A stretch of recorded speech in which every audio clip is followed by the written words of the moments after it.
బాధ్యతలు చేపట్టినప్పుడు కూడా అలాంటి పరిస్థితే పునరావృతమైంది.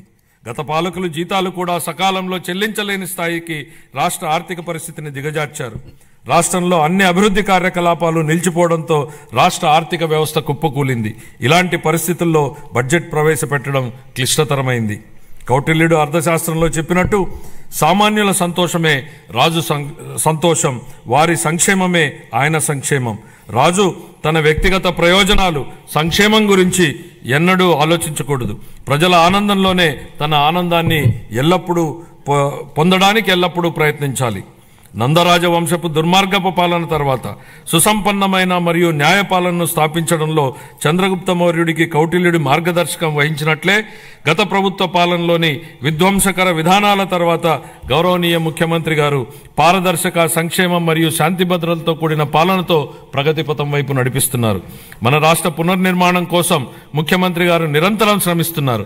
మన రాష్ట్రంలో లభ్యమవుతున్న మౌలిక సదుపాయాల అవసరాలను బేరీజు వేసి కొత్త ఆర్థిక వృద్ధి అంశాలను గుర్తించి కొత్త విధి విధానాలతో రాష్ట్ర పురోగమనానికి కావలసిన విధానాన్ని సంస్కరణలను తీసుకువచ్చారు. గౌరవ ముఖ్యమంత్రి శ్రీ నారా చంద్రబాబు నాయుడు గారు మన రాష్ట్రాభివృద్ధి కోసం 1990వ దశకంలోనే విజన్ 2020 డాక్యుమెంట్ను రూపొందించారు. అప్పటి ప్రతిపక్షాలు ఆ ఆలోచనని విమర్శించాయి. కానీ నేటి హైదరాబాద్ను చూసినట్లయితే వారి విజన్ సాకారమైంది. ఇదే ఆయన దార్శనికతకు సామర్థ్యానికి నిదర్శనం. మళ్ళీ 2024లో మరొక గొప్ప విజన్ను దిశానిర్దేశం చేస్తూ గౌరవ ముఖ్యమంత్రి గారు స్వర్ణాంధ్ర 2047కు శ్రీకారం చుట్టి రాష్ట్రాభివృద్ధికి మార్గనిర్దేశనం చేశారు. 15% పైగా రాష్ట్ర స్థూల దేశీయ ఉత్పత్తి వృద్ధి రేటును స్థిరంగా సాధించడం, తలసరి ఆదాయాన్ని పెంచడం, పేదరికాన్ని రూపుమాపడం ద్వారా అభివృద్ధి ఫలాలను అత్యంత అణగారిన వర్గాలకు అందించడమే దీని లక్ష్యం. మా ప్రభుత్వం స్వర్ణాంధ్ర 2047 దిశగా పనులను మొదలుపెట్టింది. ఇందులో భాగంగా పాత విధానాల్లోని లోపాలను సరిచేస్తూ నూతన ఇసుక విధానం, ఎక్సైజ్ విధానం, ఆంధ్రప్రదేశ్ పారిశ్రామిక అభివృద్ధి విధానం లాంటి ఎన్నో విధానాలను తీసుకొచ్చింది. అప్పులు చేయడమే తప్ప అప్పులు తీర్చడాన్ని మరిచిన గత ప్రభుత్వం తప్పుడు విధానాలను సరిచేస్తున్నాం. ప్రభుత్వం కాంట్రాక్టర్లను బ్లాక్ లిస్టులో పెట్టడం చూసాం. కానీ గత పాలకుల విధానాల వల్ల ఆంధ్రప్రదేశ్ ప్రభుత్వాన్నే కాంట్రాక్టర్లు బ్లాక్ లిస్టులో పెట్టి పనులు చేయడానికి ముందుకు రాని పరిస్థితి ఏర్పడింది. ఈ పరిస్థితి నుంచి రాష్ట్రాన్ని తప్పించాం. 24 నుండి రాష్ట్ర ఆర్థిక వ్యవహారాలను సమర్థవంతంగా నిర్వహించడం ద్వారా రాష్ట్ర ప్రభుత్వాన్ని గాడిలో పెడుతున్న విధి విధానాలను ముచ్చుకు కొన్ని తెలియజేస్తున్నాను. జూన్ 12, 2020 నాటికి ఉన్న 23,556 కోట్ల రూపాయలను, వేల కోట్ల రూపాయల బకాయిలను చెల్లించాం. అధ్యక్ష, గత ప్రభుత్వం 93 కేంద్ర ప్రాయోజిత పథకాలను నిలిపివేసింది. 9,371 కోట్ల రూపాయల బకాయిలను చెల్లించడం ద్వారా 74 పథకాలను మా ప్రభుత్వం పునః ప్రారంభించింది. దీనివల్ల కేంద్రం ప్రభుత్వం నుంచి మన రాష్ట్రానికి మరిన్ని నిధులు అందాయి. నీటిపారుదల, రహదారులు మరియు ఇతర పనులకు సంబంధించి 12,735 కోట్ల రూపాయల బకాయిలను చెల్లించడం వల్ల రాష్ట్ర ఆర్థికాభివృద్ధి పునరుత్తేజితమైంది. పంచాయతీలు మరియు మున్సిపాలిటీలను బలోపేతం చేయడానికి 2,793 కోట్ల రూపాయల ఆర్థిక సంఘం నిధులను మా ప్రభుత్వం చెల్లించింది. ఎన్టీఆర్ భరోసా, ఎన్టీఆర్ వైద్య సేవ మరియు దీపం 2.0 పథకాలకు 31,613 వేల కోట్ల రూపాయల్ని మా ప్రభుత్వం విడుదల చేసింది. మన రాష్ట్ర అభివృద్ధికి ఎన్డీఏ కట్టుబడి ఉంది. గౌరవ ప్రధానమంత్రి శ్రీ నరేంద్ర మోడీ గారి సహకారంతో పోలవరం నీటిపారుదల ప్రాజెక్టు మరియు అమరావతి రాజధాని ప్రాజెక్టులను మా ప్రభుత్వం మళ్లీ పట్టాలెక్కించగలిగింది. 23-24 ఆర్థిక సంవత్సరంలో మూలధన పెట్టుబడుల కోసం కేంద్ర ప్రభుత్వాలు రాష్ట్రాలకు అందించే ప్రత్యేక సహాయంలో అయిన ఖర్చు కేవలం 4,090 కోట్ల రూపాయలు మాత్రమే. 24-25 ఆర్థిక సంవత్సరంలో మన రాష్ట్రానికి గణనీయంగా 7,200 కోట్ల రూపాయల మేర కేటాయింపులు పెరిగాయని గౌరవ సభకు తెలియజేయడానికి ఎంతో సంతోషిస్తున్నాను. మార్చి 31, 2025 నాటికి ఈ కేటాయింపులు మరింత పెరిగే అవకాశం ఉంది. మా ప్రభుత్వం పాలనా పగ్గాలు చేపట్టాక రాష్ట్ర ఆర్థిక వృద్ధి మళ్లీ గాడిలో పడింది. 24-25 ఆర్థిక సంవత్సరం మొదటి ముందస్తు అంచనాల ప్రకారం రాష్ట్ర స్థూల దేశీయ ఉత్పత్తి 12.94% వృద్ధి చెందింది. అన్ని ముఖ్యమైన రంగాలు మరింత బలం పుంజుకున్నాయి.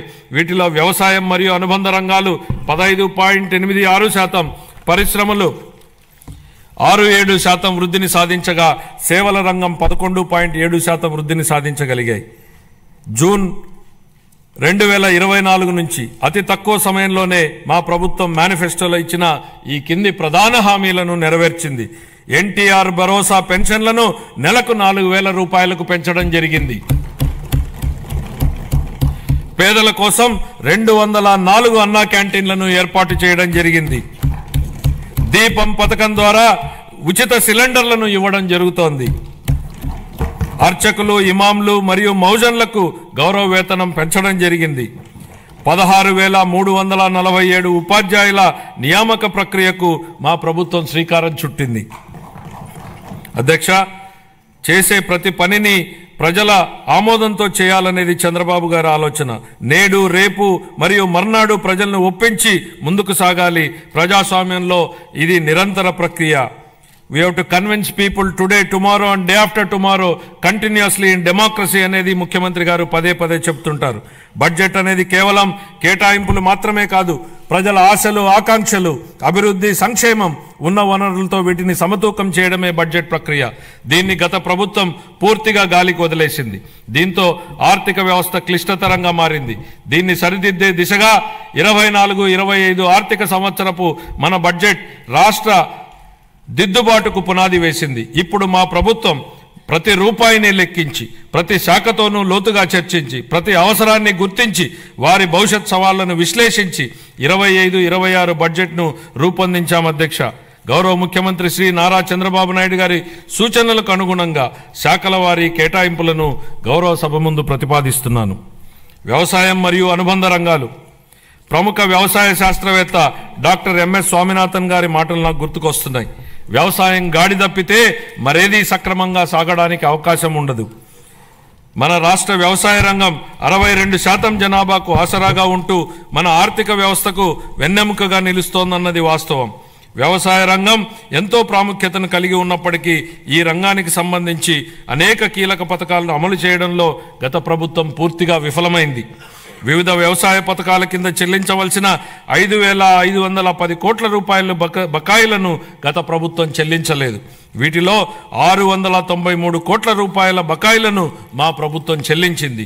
రాష్ట్రీయ కృషి వికాస్ యోజన కింద చేపట్టే డ్రిప్ ఇరిగేషన్ పథకాన్ని గత కొన్ని సంవత్సరాలుగా అమలు చేయలేదు. అసలు డ్రిప్ ఇరిగేషన్ ప్రాజెక్టుకు ఉన్న ప్రాధాన్యత గత పాలకులకు ఏం తెలుసు అధ్యక్ష? డ్రిప్ ఇరిగేషన్ అనేది ఈ దేశంలో లేని రోజుల్లో దాని ప్రాధాన్యతను గుర్తించిన నాయకుడిని చూశాం. దేశమంతటా డ్రిప్ ఇరిగేషన్ ఉన్న ఈ రోజుల్లో దాన్ని నిర్లక్ష్యం చేసిన గత పాలకుడిని చూశాం. ఈ సందర్భంగా డ్రిప్ ఇరిగేషన్ ఈ దేశంలోకి తొలి అడుగు ఎలా పెట్టిందనేది ఈ తరానికి తెలియజెప్పాల్సింది అధ్యక్ష. డ్రిప్ ఇరిగేషన్ గురించి ఎవరూ ఆలోచన చేయని 90వ దశకంలో ఇజ్రాయెల్ టెక్నాలజీని రాష్ట్రానికి తేవాలన్నారు చంద్రబాబు నాయుడు గారు. అధ్యయనానికి ఇజ్రాయెల్కి వెళ్లిన కమిటీలో నేను సభ్యుడిగా ఉన్నాను అధ్యక్ష. 3 IAS అధికారులను నన్ను సభ్యుడిగా ఆ కమిటీలో నియమించారు. నాటి ఉమ్మడి రాష్ట్ర ముఖ్యమంత్రి చంద్రబాబు గారి సూచనల మేరకు దాన్ని అధ్యయనం చేసి అందించిన నివేదిక ఆధారంగా దేశంలోనే తొలిసారిగా ఉమ్మడి రాష్ట్రంలో డ్రిప్ ఇరిగేషన్ పైలట్ ప్రాజెక్టు ప్రారంభించారు. దీనిపై నాటి కాంగ్రెస్ పార్టీ అవహేళన చేసింది. ఆ తర్వాత డ్రిప్ ఇరిగేషన్ పై జాతీయ స్థాయిలో వేసిన టాస్క్ ఫోర్స్ కు ఆయనే నేతృత్వం వహించారు. ఇవాళ డ్రిప్ లేని రాష్ట్రం లేదు, డ్రిప్ లేని పొలం లేదు. What Chandrababu Naidu thinks today the nation thinks tomorrow అనడానికి ఇంతకన్నా ఏ నిదర్శనం కావాలని అడుగుతున్నా అధ్యక్ష. ఇలాంటి డ్రిప్ ఇరిగేషన్ ను గత ప్రభుత్వం పూర్తిగా నిర్లక్ష్యం చేసింది. కేంద్ర ప్రభుత్వం డ్రిప్ ఇరిగేషన్ పథకం కోసం విడుదల చేసిన 616 కోట్ల రూపాయలను దారి మళ్లించింది.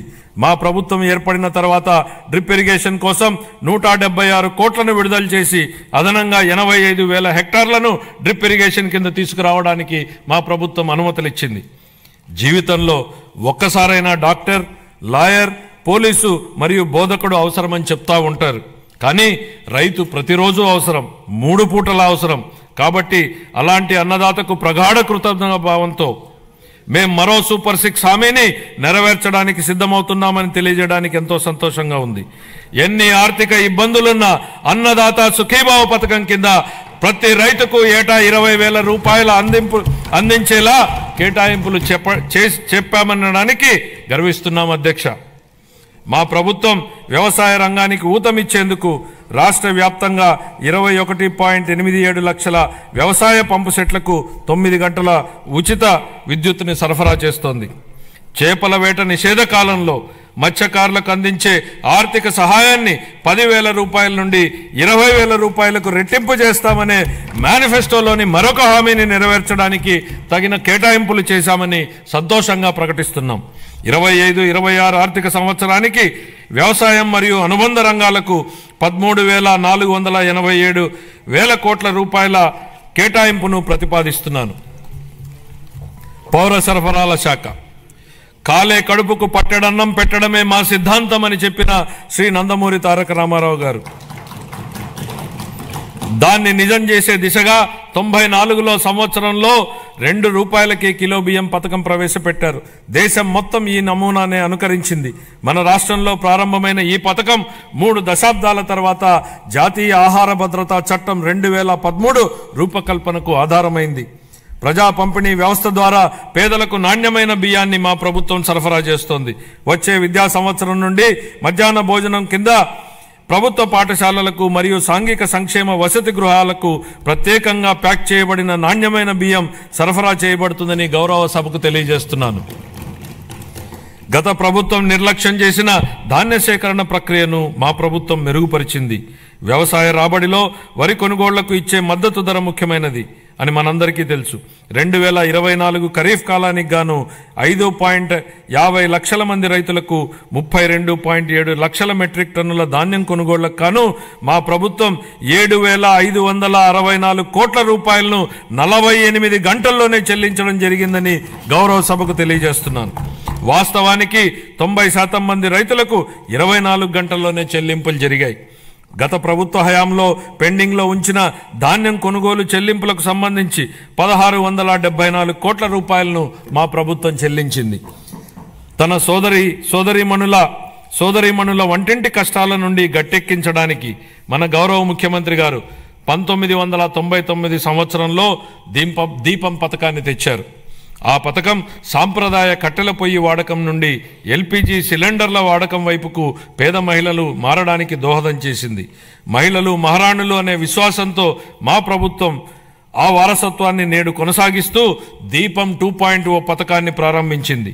ఈ పథకం కింద 90.1 లక్షల మందికి అర్హులైన లబ్ధిదారులకు సంవత్సరానికి 3 ఎల్పిజి సిలిండర్లను మా ప్రభుత్వం ఉచితంగా అందిస్తోంది. ఈ 25-26 ఆర్థిక సంవత్సరానికి గాను దీపం 2.0 పథకం కోసం 2,601 కోట్ల రూపాయల కేటాయింపును ప్రతిపాదిస్తున్నాను. ఈ ఆర్థిక సంవత్సరానికి గాను పౌర సరఫరాల శాఖకు 3,806 కోట్ల రూపాయల కేటాయింపును ప్రతిపాదిస్తున్నాను. సంక్షేమ రంగం ప్రజలకు సామాజిక సంక్షేమాన్ని అందించడమే అధికారం యొక్క ఏకైక విధి బెంజమిన్ డిస్రేలి అన్నారు. స్వర్ణాంధ్ర విజన్ 2047 లక్ష్యాలకు అనుగుణంగా మేనిఫెస్టోలో ఇచ్చిన మా హామీలను అమలు చేస్తూ బడుగు బలహీన వర్గాల సంక్షేమానికి మా ప్రభుత్వం పెద్దపీట వేస్తోంది.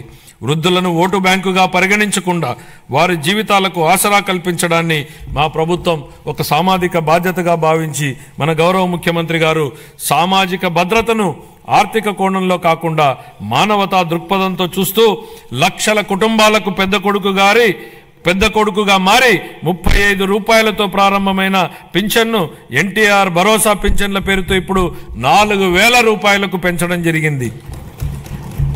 దేశంలోనే అత్యధిక సామాజిక భద్రతా పెన్షన్లు ఇస్తున్న రాష్ట్రం మన రాష్ట్రమే. మేనిఫెస్టోలో ఇచ్చిన హామీ మేరకు ఎన్టీఆర్ భరోసా పథకంలో భాగంగా మా ప్రభుత్వం పెన్షన్లను వివిధ విభాగాలలో 4,000 రూపాయల నుండి 15,000 రూపాయల వరకు లబ్ధిదారులకు అందిస్తూ నిజమైన సంక్షేమానికి ఆదర్శంగా నిలుస్తోంది. షెడ్యూల్ కులాలు మరియు తెగల విద్యార్థులకు విద్యా సామాజిక భద్రత మరియు ఆర్థిక సాధికారతలపై మా ప్రభుత్వం దృష్టి సారించి వారి కోసం ప్రీ మెట్రిక్ పోస్ట్ మెట్రిక్ ఉపకార వేతనాలను అందిస్తోంది. మా ప్రభుత్వం మొత్తం 27.39 లక్షల మంది షెడ్యూల్ తెగల సామాజిక ఆర్థిక అభివృద్ధికి కట్టుబడి ఉంది. దీనిలో 4.93 లక్షల మంది బలహీన గిరిజనులకు మా ప్రభుత్వం ఐటీడీఏ ప్రాంతంలోని గిరిజనుల విద్య, వైద్యం, మౌలిక సదుపాయాలు, జీవనోపాధి, నైపుణ్యాభివృద్ధి, స్వయం ఉపాధి వంటి వివిధ రంగాలలో సంక్షేమం మరియు అభివృద్ధి కార్యక్రమాలను అమలు చేయడం ద్వారా వారి ఉన్నతికి దోహదపడుతోంది. ఇమాంలు, మౌజన్లు గౌరవ వేతనంగా ఇవ్వవలసిన 90 కోట్ల రూపాయలను 1 సంవత్సరం పాటు గత ప్రభుత్వం చెల్లించలేదు.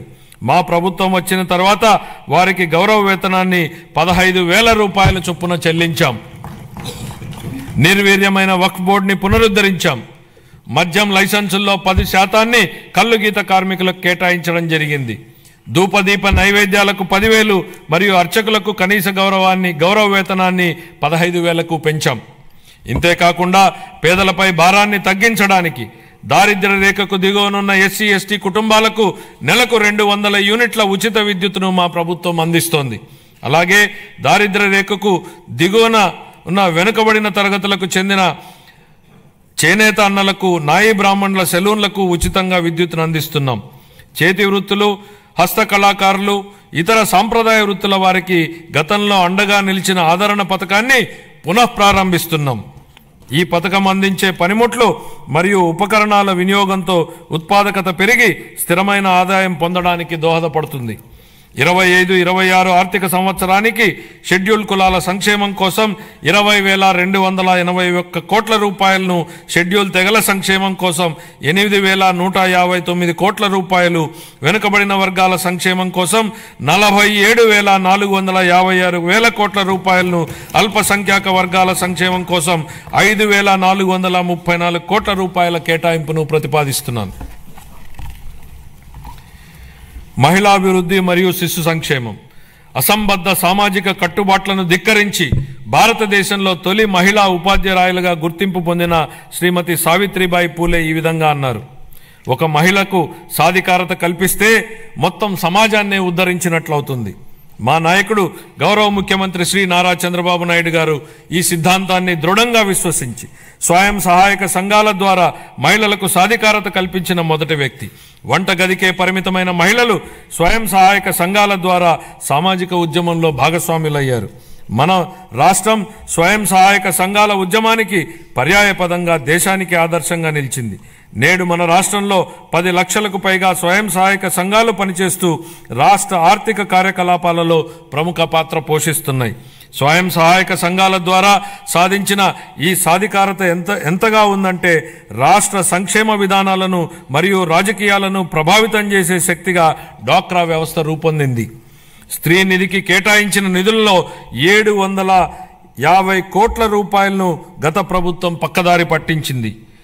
మహిళా స్వయం సహాయక సంఘాల సభ్యుల ఆర్థిక సాధికారతకు ఎంతో విఘాతం కలిగించింది. మహిళల ఆర్థిక అభ్యున్నతిలో స్వయం సహాయక సంఘాల కీలక పాత్ర పోషించేలా మా ప్రభుత్వం దిద్దుబాటు చర్యలు చేపడుతోంది. సమగ్ర శిశు అభివృద్ధి పథకం, మిషన్ శక్తి వంటి పథకాల ద్వారా మహిళలు, పిల్లలు మరియు కౌమార దశలో ఉన్న వారికి తగిన పోషకాహారం అందించేందుకు మా ప్రభుత్వం అనేక చర్యలు తీసుకుంటోంది.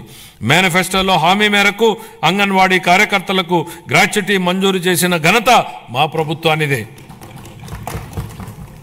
వృద్ధుల సంరక్షణ కోసం కొత్తగా 12 వృద్ధాశ్రమాలు మంజూరు చేయడం జరిగింది.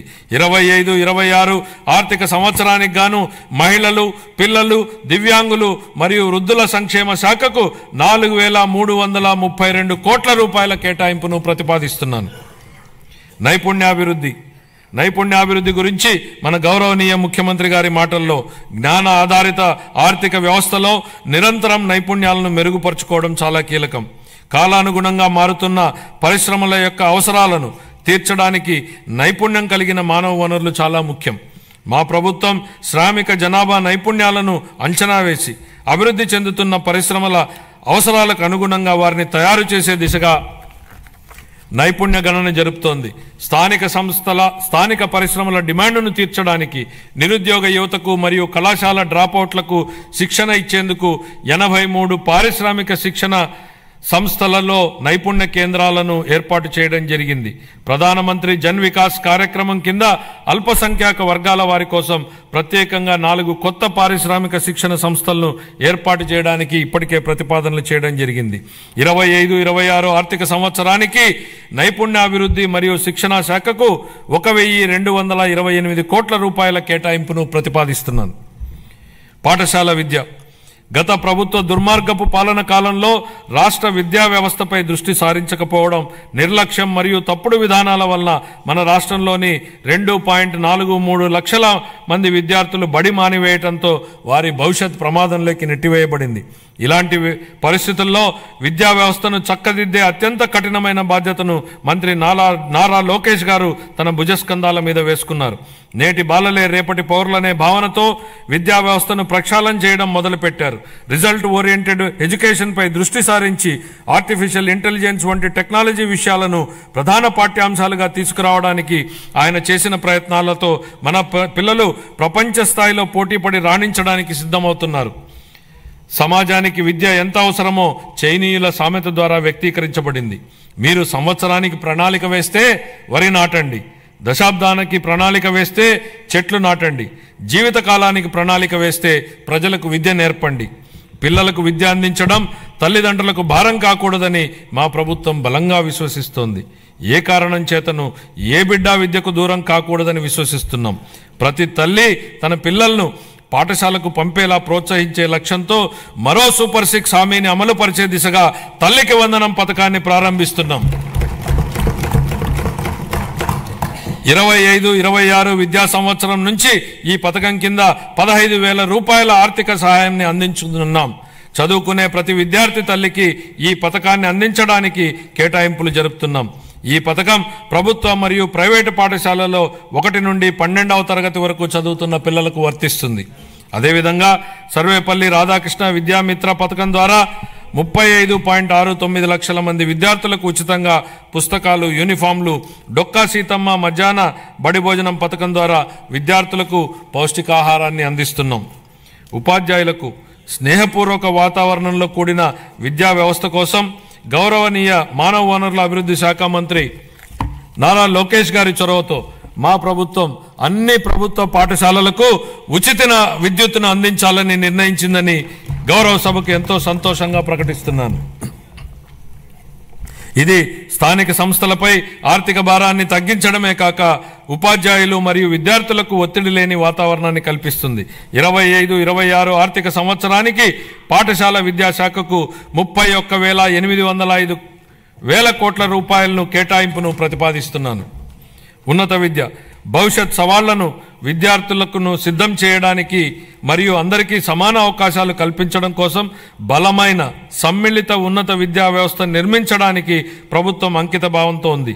ఈ కార్యక్రమం కింద మల్టీ డిసిప్లినరీ విద్య మరియు పరిశోధన విశ్వవిద్యాలయాల స్థాపన, పాలిటెక్నిక్ విద్యలో క్రెడిట్ ఆధారిత వ్యవస్థను ప్రవేశపెట్టడం, అధునాతన తరగతి గదులు, ప్రయోగశాలలు, డిజిటల్ లైబ్రరీలతో విద్యాలయాలను ఆధునీకరించడం వంటి కీలక నిర్ణయాల ద్వారా మన విద్యార్థులను అంతర్జాతీయ ప్రమాణాలకు అనుగుణంగా తయారు చేస్తున్నాం. ప్రపంచవ్యాప్తంగా ఉన్న ప్రముఖ 100 విశ్వవిద్యాలయాల్లో మన రాష్ట్ర విశ్వవిద్యాలయాలను నిలపడమే మేము లక్ష్యంగా పెట్టుకున్నాం. 25-26 ఆర్థిక సంవత్సరానికి గాను ఉన్నత విద్యాశాఖకు 2,506 కోట్ల రూపాయలను కేటాయింపును ప్రతిపాదిస్తున్నాను. ఆరోగ్య రంగం. గత ప్రభుత్వ పాలనలో ఆరోగ్య రంగం పూర్తిగా నిర్లక్ష్యానికి గురైన విషయాన్ని మనం చూశాం అధ్యక్ష. సకాలంలో చెల్లింపులను చేయకపోవడంతో మందుల కొరత, సౌకర్యాల కొరత, సేవల కొరతకు కారణమైంది అధ్యక్ష. వైద్య రంగంలో దాదాపు 6,400 కోట్ల రూపాయల బకాయిలను వారసత్వంగా ఇచ్చారు అధ్యక్ష. దీనిలో 1,624 కోట్ల రూపాయలను చెల్లించి తిరిగి గాడిలో పెట్టేటువంటి ప్రయత్నాలు ప్రారంభించాం. నిర్లక్ష్యానికి గురైన వైద్యారోగ్య రంగాన్ని గాడిలో పెట్టడమే కాకుండా ఈ శాఖకు సంబంధించి ప్రజారోగ్యానికి సంబంధించి మేనిఫెస్టోలో ఇచ్చిన హామీలను అమలు చేస్తున్నాం. దీనిలో భాగంగా ఇప్పటికే ఉన్న ఎన్టీఆర్ వైద్య సేవ పథకానికి తోడుగా ప్రతి కుటుంబానికి నాణ్యమైన వైద్య సేవలు అందించేందుకు పేద మధ్యతరగతి ప్రజలకు ఆసుపత్రులకు వెళ్లిన వెంటనే ఎటువంటి ఇబ్బంది లేకుండా కార్పొరేట్ వైద్యం అందేలా పథకాన్ని రూపొందించాం.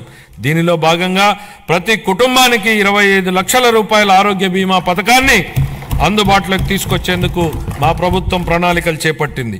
ఈ ఏడాదిలోనే ఈ పథకాన్ని అమల్లోకి తేనున్నాం. దీంతో పాటు ఆసుపత్రుల్లో మందుల సరఫరా, మెరుగైన వైద్య సేవలు, పారిశుద్ధ్యం వంటివి ఇప్పటికే చేపడుతున్నాం అధ్యక్ష. 25-26 ఆర్థిక సంవత్సరానికి వైద్య ఆరోగ్య మరియు కుటుంబ సంక్షేమ శాఖకు 19,264 కోట్ల రూపాయల కేటాయింపును ప్రతిపాదిస్తున్నాను అధ్యక్ష. పంచాయతీరాజ్ మరియు గ్రామీణాభివృద్ధి. గ్రామాలు శక్తి సంపన్నమై స్వయం సమృద్ధి మరియు సాధికారతలతో తొలతూగకపోతే దేశాభివృద్ధి అసంపూర్తిగానే ఉండిపోతుంది. దీన్ దయాళ్ ఉపాధ్యాయ అన్న మాటలు అధ్యక్ష. గ్రామీణ ప్రాంతాల అవసరాలను తీర్చాల్సిన గురుతర బాధ్యతను గత ప్రభుత్వం విస్మరించింది. రహదారులు, తాగునీటి వంటి కనీస అవసరాలను పొందడం ప్రజల హక్కు అయినప్పటికీ గత ప్రభుత్వం వీటిపై దృష్టి పెట్టలేదు. స్థానిక సంస్థల నిధులను పక్కదారి పట్టించడం వల్ల మన రాష్ట్ర గ్రామీణ ఆర్థిక వ్యవస్థలపై ఇది ప్రభావం చూపి గ్రామ పంచాయతీల హోదాను దిగజార్చింది. గౌరవనీయ ఉప ముఖ్యమంత్రి శ్రీ పవన్ కళ్యాణ్ గారి మార్గదర్శకంలో ప్రజల జీవన ప్రమాణాలు మెరుగుపరచాలనే లక్ష్యంతో మా ప్రభుత్వం గ్రామీణాభివృద్ధిలో ముందడుగు వేస్తోంది. ప్రజల చురుకైన భాగస్వామ్యంతో మా ప్రభుత్వం సమగ్ర గ్రామ పంచాయతీ అభివృద్ధి ప్రణాళికలను రూపొందించి గ్రామాలలో సిమెంట్ రోడ్లు, తార్ రోడ్లు, పశువుల పాకలు తదితర 30,000 పనులకు మంజూరు చేయడం జరిగింది. 4,300 కిలోమీటర్ల మేరకు మంజూరైన సీసీ రోడ్లలో ఇప్పటికే 3,000 కిలోమీటర్ల రోడ్లు పూర్తయ్యాయి. మరో 1,300 కిలోమీటర్ల మేర రోడ్లు తుది నిర్మాణ దశలో ఉన్నాయి.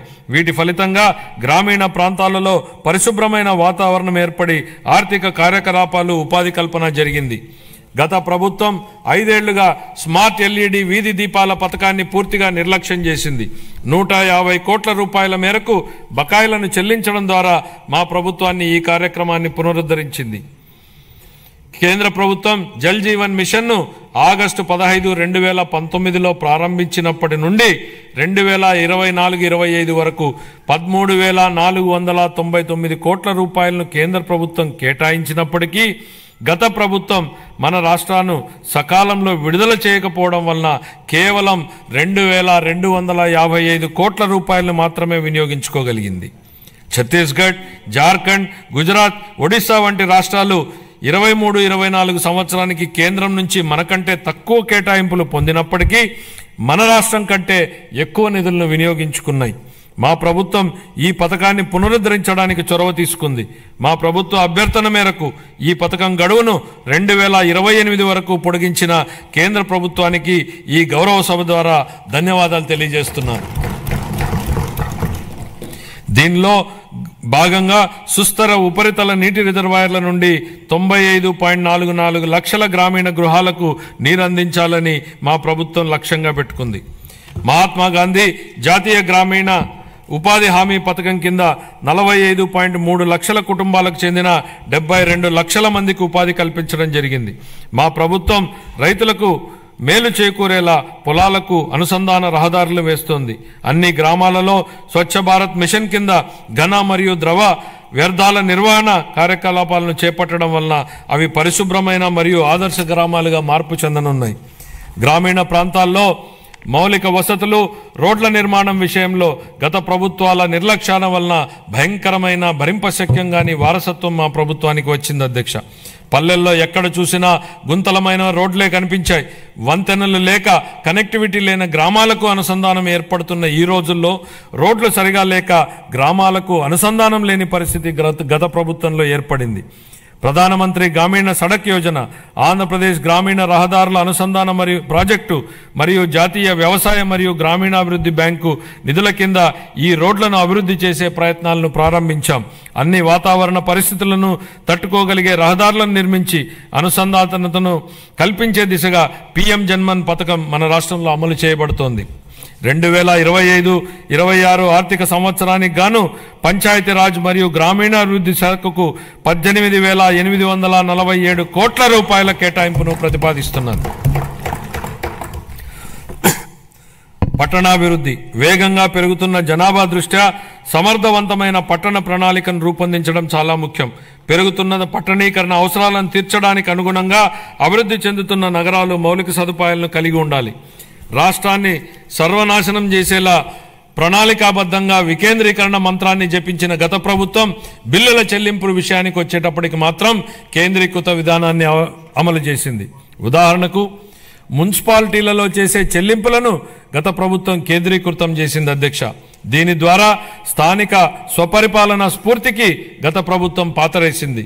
మారుమూల మున్సిపాలిటీలో ఓ చిన్న మురుగునీటి కాలువ నిర్మాణానికి సంబంధించిన బిల్లులు సైతం రాష్ట్ర సచివాలయంలోని ఆర్థిక శాఖ కార్యదర్శి చెల్లింపులు జరిపే విధానాన్ని అమలు చేసింది. కేంద్రీకృత చెల్లింపుల విధానం నుంచి మున్సిపాలిటీలకు ఆర్థిక స్వేచ్ఛను కల్పించాలన్న గౌరవ ముఖ్యమంత్రి గారి ఆలోచనలకు అనుగుణంగా ఏప్రిల్ 1, 2025 నుండి మున్సిపాలిటీల బిల్లుల చెల్లింపును కేంద్రీకృత విధానం నుంచి వేరు చేసి బిల్లులు చెల్లించే అధికారాన్ని మున్సిపాలిటీలకే ఇస్తున్నాం. స్థానిక సంస్థలకు ఆర్థిక స్వేచ్ఛను కల్పించడం, వాటి పనితీరు మెరుగుపరచడానికి ఇదొక విప్లవాత్మక నిర్ణయం. ప్రజా రాజధాని అమరావతి. అసంబద్ధ రాష్ట్ర విభజన కారణంగా రాజధానిని కోల్పోయిన మన రాష్ట్రానికి అమరావతిని ప్రజా రాజధానిగా ఏర్పాటు చేసుకున్నాం. దీనికి ఆనాడు ఆమోదం తెలిపి అధికారంలోనికి రాగానే మాట మార్చారు. మాట మార్చడమే కాకుండా అమరావతి విధ్వంసానికి నడం బిగించారు. నాటి ప్రభుత్వ అరాచక విధానాలపై అమరావతి రైతులు పోరుబాటును ఎంచుకోవడం, తమని తాను కాపాడుకుంటూ ఈ రాష్ట్ర రాజధానిని కూడా కాపాడుకునేలా అమరావతి రైతులు చేసిన పోరాటాన్ని ఈ సందర్భంగా గుర్తు చేస్తున్నా అధ్యక్ష. తిరిగి రాష్ట్ర ప్రజల ఆకాంక్షలకు అనుగుణంగా రాజధాని పనులను పెద్ద ఎత్తున చేపట్టేందుకు సిద్ధంగా ఉన్నామని చెప్పడానికి సంతోషిస్తున్నాను అధ్యక్ష. రాజధాని అనేది ఓ ప్రాంతం కోసం కాదు, రాష్ట్ర అభివృద్ధి కోసం దోహదం చేసే గ్రోత్ ఇంజన్గా అమరావతిని తీర్చిదిద్దాలనేదే మా ప్రభుత్వ లక్ష్యం. మహారాష్ట్ర అభివృద్ధికి ముంబై ఎంత కీలకమో, తెలంగాణ అభివృద్ధికి హైదరాబాద్ ఎంత ముఖ్యమో, మన రాష్ట్ర ఆర్థిక వ్యవస్థను ముందుకు తీసుకెళ్లడానికి అమరావతి నిర్మాణం కూడా అంతే అవసరం. గౌరవనీయ ప్రధానమంత్రి శ్రీ నరేంద్ర మోడీ గారి సహకారంతో ప్రపంచ స్థాయి మౌలిక సదుపాయాలు, పెట్టుబడులు మరియు ఉపాధి అవకాశాలను కల్పించడం ద్వారా అమరావతిని ముంబై మరియు హైదరాబాద్లతో సరితూగే ఆర్థిక శక్తిగా అభివృద్ధి చేయడానికి మా ప్రభుత్వం కృషి చేస్తోంది. అమరావతిని విధ్వంసం చేసేందుకు నాటి పాలకులు చెప్పిన మాటలను ఈ సందర్భంగా గుర్తు చేయాలనుకుంటున్న అధ్యక్ష. రాజధాని నిర్మాణం కోసం అంత డబ్బులు ఇవ్వలేం కాబట్టే 3 రాజధానులు ఏర్పాటు అన్నారు. ఇవాళ మేం రాజధాని పనుల నిర్మాణం కోసం బడ్జెట్ నుంచి ₹1 కూడా కేటాయించలేదు అధ్యక్ష. కానీ రాజధాని పనులు ప్రారంభం కాబోతున్నాయి. మా ముఖ్యమంత్రి గారు చెప్పిన విధంగా అమరావతి సెల్ఫ్ సస్టైనబుల్ ప్రాజెక్ట్ అని నిరూపితమైంది. తనకు తానే ఆర్థిక వనరులు సంపాదించుకునే ప్రాజెక్టు అమరావతి అని కళ్ల ముందు కనపడుతోంది. ప్రపంచ బ్యాంకు, ఆసియా అభివృద్ధి బ్యాంకు మరియు హడ్కో వంటి ఆర్థిక సంస్థల సహకారంతో కేంద్ర ప్రభుత్వం ద్వారా అమరావతి నిధులు సమకూర్చుకునే ఏర్పాటును మా ప్రభుత్వం ఏర్పాటు చేసింది. దీంతో బడ్జెట్ సహాయం లేకుండానే స్వీయ పెట్టుబడి వనరులు కలిగిన రాజధాని నగర ప్రాజెక్టుగా అమరావతి మారింది. మా ప్రభుత్వం మున్సిపాలిటీల పరిధిలో చెత్త సేకరణకు వేసిన చెత్త పన్నును రద్దు చేసింది. చెత్త పన్ను ప్రస్తావన వచ్చిన నేపథ్యంలో ఓ విషయాన్ని సభ దృష్టికి తీసుకురాదలిచాను అధ్యక్ష. మీరు ఆనాడు ప్రతిపక్షంలో ఓ మాట అన్నారు. చెత్త మీద వేసిన చెత్త పన్నును ప్రస్తావిస్తూ నాటి పాలకుల మీద మీరు చేసిన వ్యాఖ్యలు పెను ప్రకంపనలు సృష్టించాయి. అది అక్షరాల నిజమని ప్రజలు తమ జూన్ 24 తీర్పు ద్వారా స్పష్టం చేశారు అధ్యక్ష. గత పాలకులు రాష్ట్రానికి అప్పులనే కాదు, చెత్తను కూడా మనకు వారసత్వంగా వదిలేసి వెళ్లారు. రాష్ట్రంలో 83 లక్షల మెట్రిక్ టన్నుల చెత్తను ఎత్తకుండా వదిలి వెళ్లిపోయింది గత ప్రభుత్వం. కూటమి ప్రభుత్వం చెత్త పన్నుని రద్దు చేయడమే కాకుండా మళ్లీ స్వచ్ఛాంధ్ర దిశగా పనిచేస్తోంది అధ్యక్ష. పట్టణ పేదలకు రాయితీపై ఆహారాన్ని అందించే 204 అన్నా క్యాంటీన్లను ఇప్పటికే ప్రారంభించడం జరిగింది. 25-26 ఆర్థిక సంవత్సరానికి పురపాలక మరియు పట్టణాభివృద్ధి శాఖకు 13,862 వేల కోట్ల రూపాయలను కేటాయింపును ప్రతిపాదిస్తున్నాను అధ్యక్ష. గృహ నిర్మాణ పథకాల కింద 4,737 కోట్ల రూపాయలను గత ప్రభుత్వం చెల్లించకపోవడం వల్ల 4 లక్షల మంది లబ్ధిదారులు నష్టపోయారు. గృహ నిర్మాణానికి షెడ్యూల్డ్ కులాల వారికి అదనంగా 50,000 రూపాయలు మరియు షెడ్యూల్ తెగల వారికి అదనంగా 75,000 రూపాయలు ఆర్థిక సహాయం అందించాలని మా ప్రభుత్వం నిర్ణయించింది. మేనిఫెస్టోలో ఇచ్చిన హామీల మేరకు మా ప్రభుత్వం గత 7 నెలల్లో అసంపూర్తిగా ఉన్న 1,15,000 బలహీన వర్గాలకు చెందిన వారి ఇళ్లను పూర్తి చేయడం జరిగింది. ప్రస్తుతం కొనసాగుతున్న ప్రధానమంత్రి ఆవాస్ యోజన పథకాల కింద 26 మార్చి నాటికి 7 లక్షలకు పైగా ఇళ్లను పూర్తి చేయాలని మా ప్రభుత్వం ప్రతిపాదిస్తోంది. అలాగే జూన్ 25 నాటికి 2 లక్షల ఇళ్లను ఆంధ్రప్రదేశ్ టౌన్షిప్ మరియు ఇన్ఫ్రాస్ట్రక్చర్ కార్పొరేషన్ ఏపీ డిడ్కో ద్వారా అందించనున్నాం. 25-26 ఆర్థిక సంవత్సరానికి గాను గృహ నిర్మాణ శాఖకు 6,318 కోట్ల రూపాయల కేటాయింపును ప్రతిపాదిస్తున్నాను.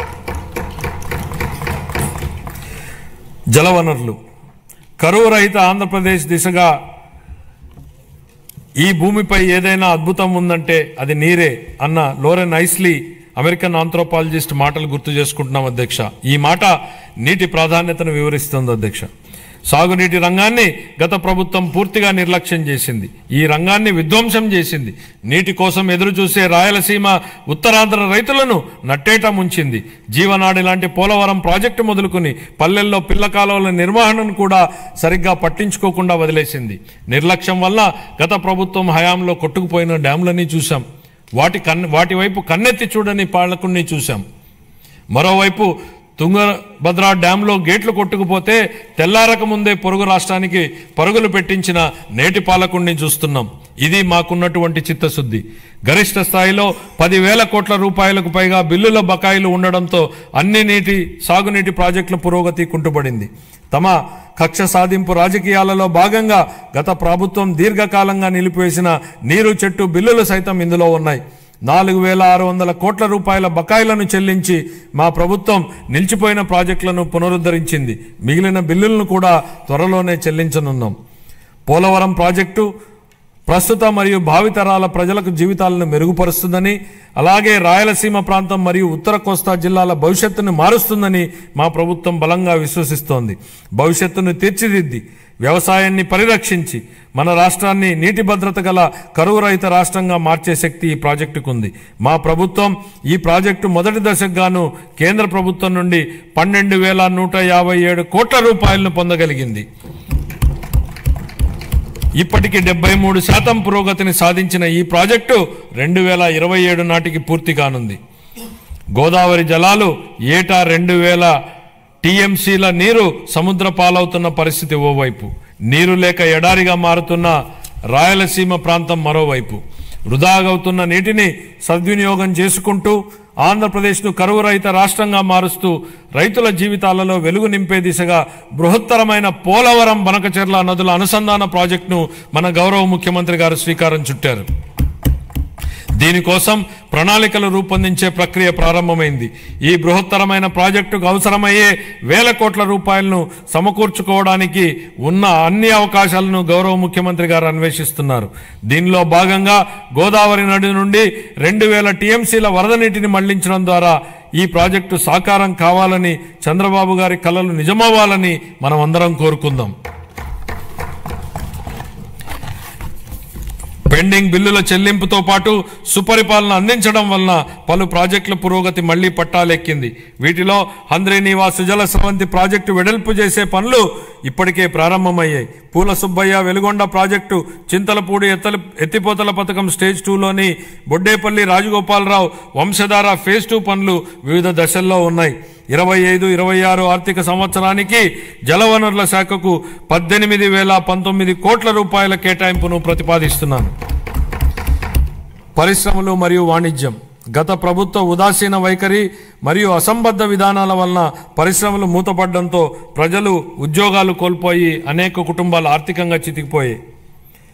రాష్ట్రం నుంచి అనేక పరిశ్రమలు తరిమివేయబడడంతో వ్యాపార వర్గాల్లో భయాందోళనలు నెలకొన్నాయి. స్కూళ్లలో డ్రాప్అవుట్స్ గురించి మనం వింటూ ఉంటాం అధ్యక్ష. కానీ గత ప్రభుత్వంలో స్కూళ్లలో విద్యార్థులు డ్రాప్అవుట్ సహజంగానే పెరిగాయి. ఇవే కాకుండా పరిశ్రమలు డ్రాప్అవుట్ అయ్యాయి. రాష్ట్రం నుంచి ఉద్యోగాలు డ్రాప్అవుట్ అయ్యాయి. పేదలకు ఉపాధి డ్రాపౌట్ అయింది. ఇన్ని రంగాలలో డ్రాపౌట్లు కావడానికి మూలకారమైన గత ప్రభుత్వ పాలకులు ఇప్పుడు ఓటమి భయంతో సభకు రాకుండా అసెంబ్లీ నుంచి కూడా డ్రాపౌట్ అయ్యారు. వాళ్ళు ప్రజా జీవితం నుంచి శాశ్వతంగా డ్రాప్ అయ్యే రోజులు అతి త్వరలోనే ఉన్నాయి అధ్యక్ష. అనేక పరిశ్రమలు, ఎంఎస్ఎంఈలు, ఎస్సీ మరియు ఎస్టీ వర్గాలకు చెందిన వ్యాపారవేత్తలకు ప్రోత్సాహాల కోసం ఇవ్వాల్సిన 11,000 కోట్ల రూపాయల పైగా బకాయిలను గత ప్రభుత్వం నిలిపేసింది. వీటిలో 377.73 కోట్ల రూపాయల బకాయిలను మా ప్రభుత్వం ఇప్పటికే చెల్లించింది. ఒకప్పుడు వ్యాపారాన్ని ఈజ్ ఆఫ్ డూయింగ్ బిజినెస్ గురించి మాట్లాడుకున్నాం. ఇప్పుడు మన గౌరవ ముఖ్యమంత్రి గారు స్పీడ్ ఆఫ్ డూయింగ్ బిజినెస్ పై దృష్టి సారించారు. ప్రతి ఇంటికి ఒక ఐటీ ఉద్యోగి ఉండాలని అప్పట్లో మేము కృషి చేశాం. నేడు ఇంకొక అడుగు ముందుకేసి ప్రతి కుటుంబానికి వ్యాపారవేత్త ఉండాలనే లక్ష్యంతో ముందుకెళ్తున్నాం. ఓర్వకల్లు, కొప్పర్తి అనే 2 పారిశ్రామిక వాడలకు ఆర్థిక సహాయం అందించి అభివృద్ధి చేసేందుకు కేంద్ర ప్రభుత్వం ఆమోదం తెలిపింది. పారిశ్రామిక కారిడార్ అభివృద్ధి పథకం కింద మూలపేట, దొనకొండ, చిలమత్తూరు మరియు కుప్పం అనే 4 కొత్త పారిశ్రామిక వాడలను ఎంపిక చేయడం జరిగింది. పారిశ్రామిక వృద్ధిని వేగవంతం చేయడానికి మరియు దృఢమైన పెట్టుబడి వ్యవస్థను నెలకొల్పడానికి మా ప్రభుత్వం ముందు చూపుతో కూడిన అనేక విధానపరమైన కార్యక్రమాలను ఆవిష్కరించింది. 4 లక్షల మందికి ఉద్యోగ అవకాశాలు కల్పించే దిశగా ప్రధాన పెట్టుబడిదారులైన NTPC, green energy limited, Arcelor Mittal steel company, NHPC, BPCL, Reliance industries, LG electronics, TCS, Tata power, Greenko group, Hero future energies, Ecoren ఎనర్జీల నుండి మా ప్రభుత్వం 6.3 లక్షల కోట్ల రూపాయల పెట్టుబడి హామీలను సాధించగలిగింది. ఈ సందర్భంగా పెట్టుబడుల సాధనలో శ్రీ నారా లోకేష్ గారి గురించి ప్రత్యేకంగా చెప్పాలి అధ్యక్ష. ఆర్సిలర్ మిట్టల్ స్టీల్ కంపెనీ రాష్ట్రానికి వచ్చేలా చేయడంలో ఆయనదే కీలక పాత్ర. అలాగే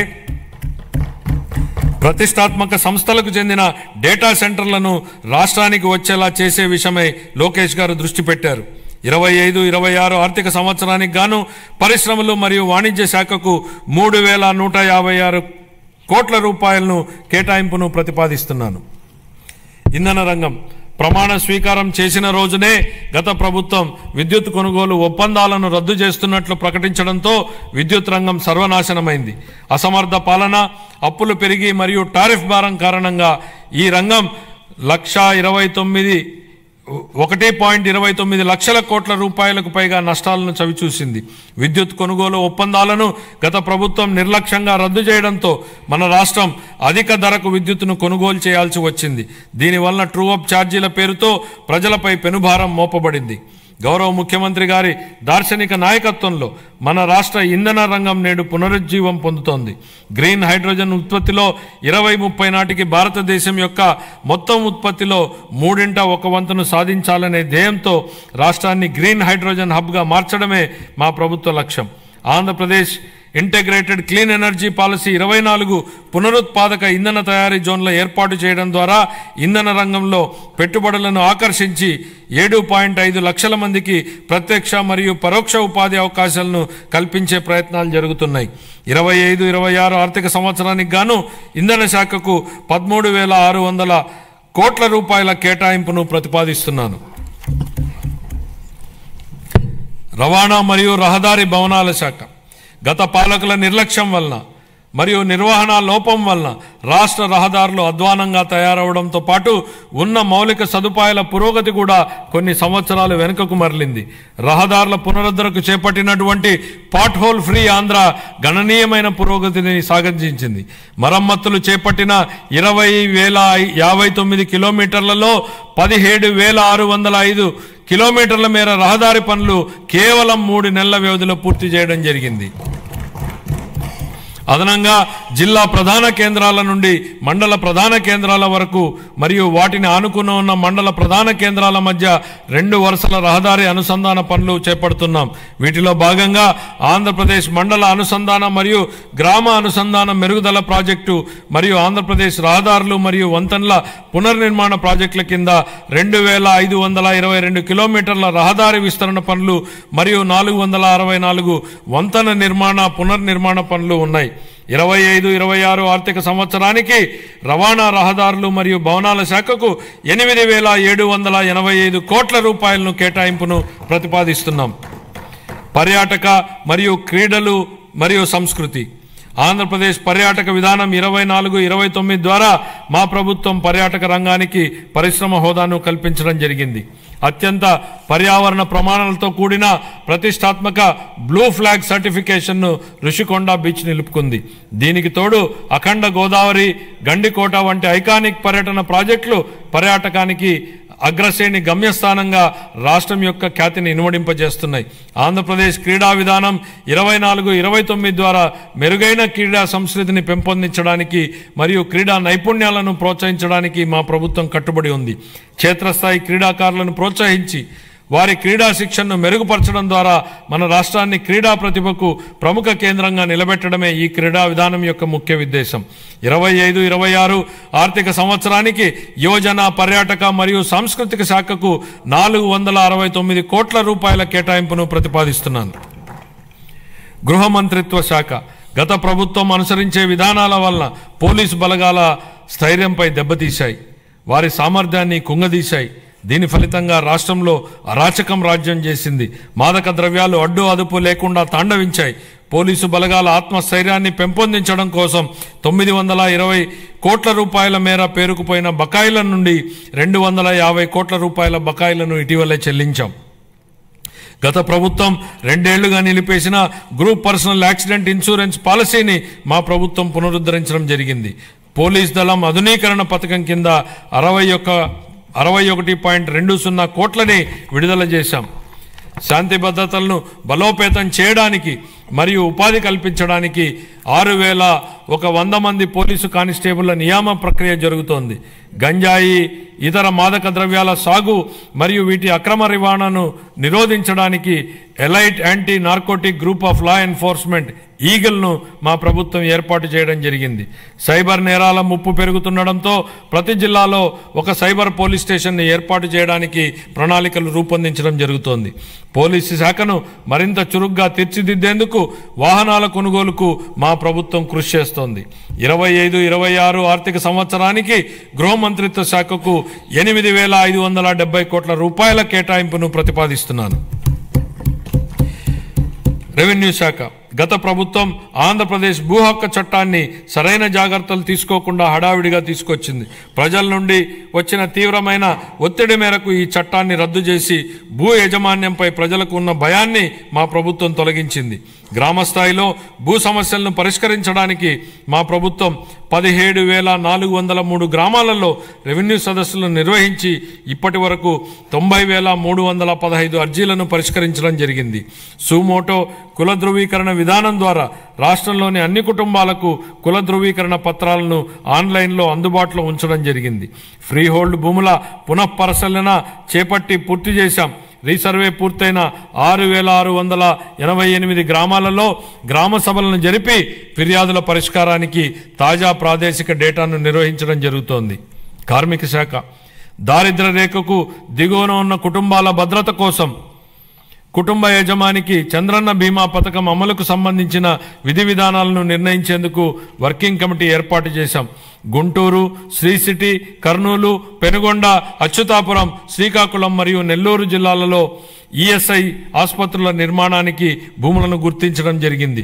తిరుపతిలో ఈఎస్ఐ ఆసుపత్రిని 50 నుండి 100 పడకలకు పెంచడానికి ఆమోదించడం జరిగింది. ఇతర విధానాలు గౌరవ ముఖ్యమంత్రి గారి మార్గదర్శకంలో ఈ కింద ముఖ్య విధానాలను మా ప్రభుత్వం తీసుకొస్తోంది. వైబిలిటీ గ్యాప్ ఫండింగ్ ఆర్థిక శాఖకు సంబంధించి కొన్ని కీలక అంశాలు ప్రస్తావించాలి అధ్యక్ష. బడ్జెట్ అనగానే రూపాయి రాక పోక, కేటాయింపులు, అప్పులు, ఆదాయం, ఖర్చులు, లోటు మిగులు, రెవెన్యూ వ్యయం, మూలధన వ్యయం ఇవి సామాన్యుడికి అర్థం కాని పడికట్టు పదాలు. ప్రజల కోసం పెట్టే బడ్జెట్ను ప్రజలకు అర్థమయ్యే భాషలో చెప్పాల్సిన బాధ్యత మనపై ఉంది అధ్యక్ష. గతంలో ఎన్నడూ లేని విధంగా మూలధన వ్యయం గురించి ఎక్కువ చర్చ జరుగుతోంది అధ్యక్ష. మూలధనం వ్యయం అంటే ఏమిటనేది సామాన్యుడి భాషలో చెప్పాలంటే ఒక రైతు భూమిని కొనడం మూలధన వ్యయం, ఆ భూమిని సాగు చేసుకోవడానికి అవసరమైన బావి తవ్వడం, బోర వేయడం మూలధన వ్యయం. ఇలా ఆ రైతు పెట్టిన ఆ మూలధన వ్యయం వలన అతని పొలంలో పంటలు పండుతాయి, ఆదాయం వస్తుంది. అలాగే ప్రభుత్వానికి మూలధన వ్యయం ఉంటుంది. సాగునీటి ప్రాజెక్టులు, మౌలిక సదుపాయాల వంటి వాటిపై ఖర్చు చేస్తే అవి తిరిగి ఆదాయాన్ని కల్పిస్తాయి. ఇదే నిజమైన మూలధన వ్యయం లక్ష్యం.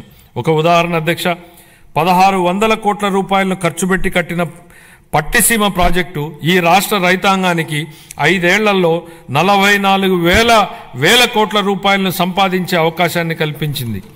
ఇది నిజమైన మూలధన వ్యయం, ప్రజలకు ఉపయోగపడే మూలధన వ్యయం.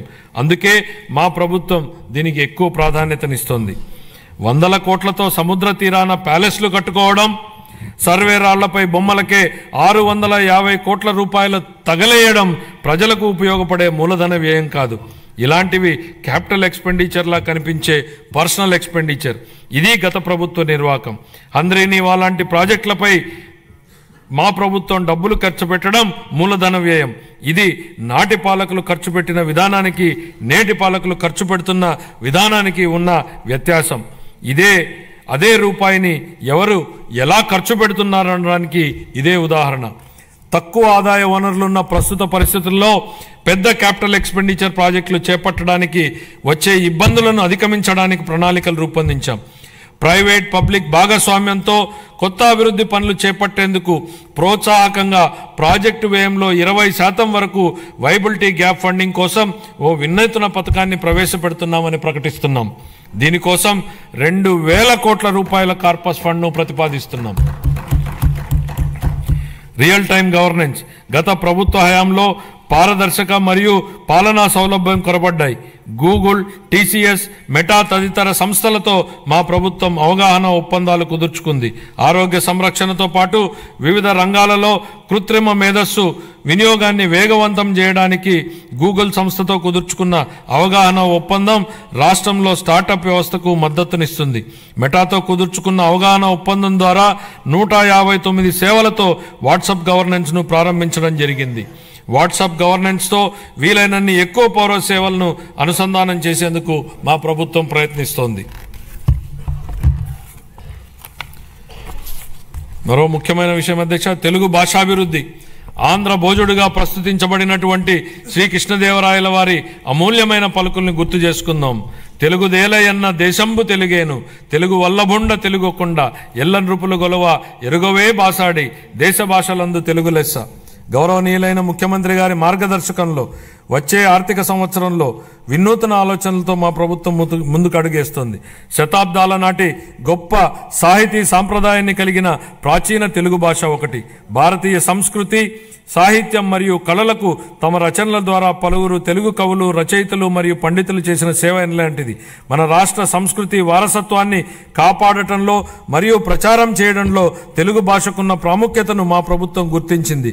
తెలుగు భాష అభివృద్ధి మరియు ప్రచారం కోసం 10 కోట్ల రూపాయల కేటాయింపును ప్రతిపాదిస్తున్నాను.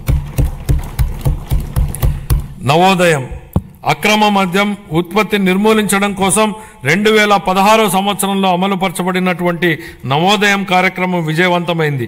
నేడు రాష్ట్రాన్ని అక్రమ మద్యం, మాదక ద్రవ్యాలు మరియు గంజాయి రహిత రాష్ట్రంగా మార్చాలనే ధ్యేయంతో మా ప్రభుత్వం నవోదయం 2.0 కార్యక్రమాన్ని ప్రారంభించింది.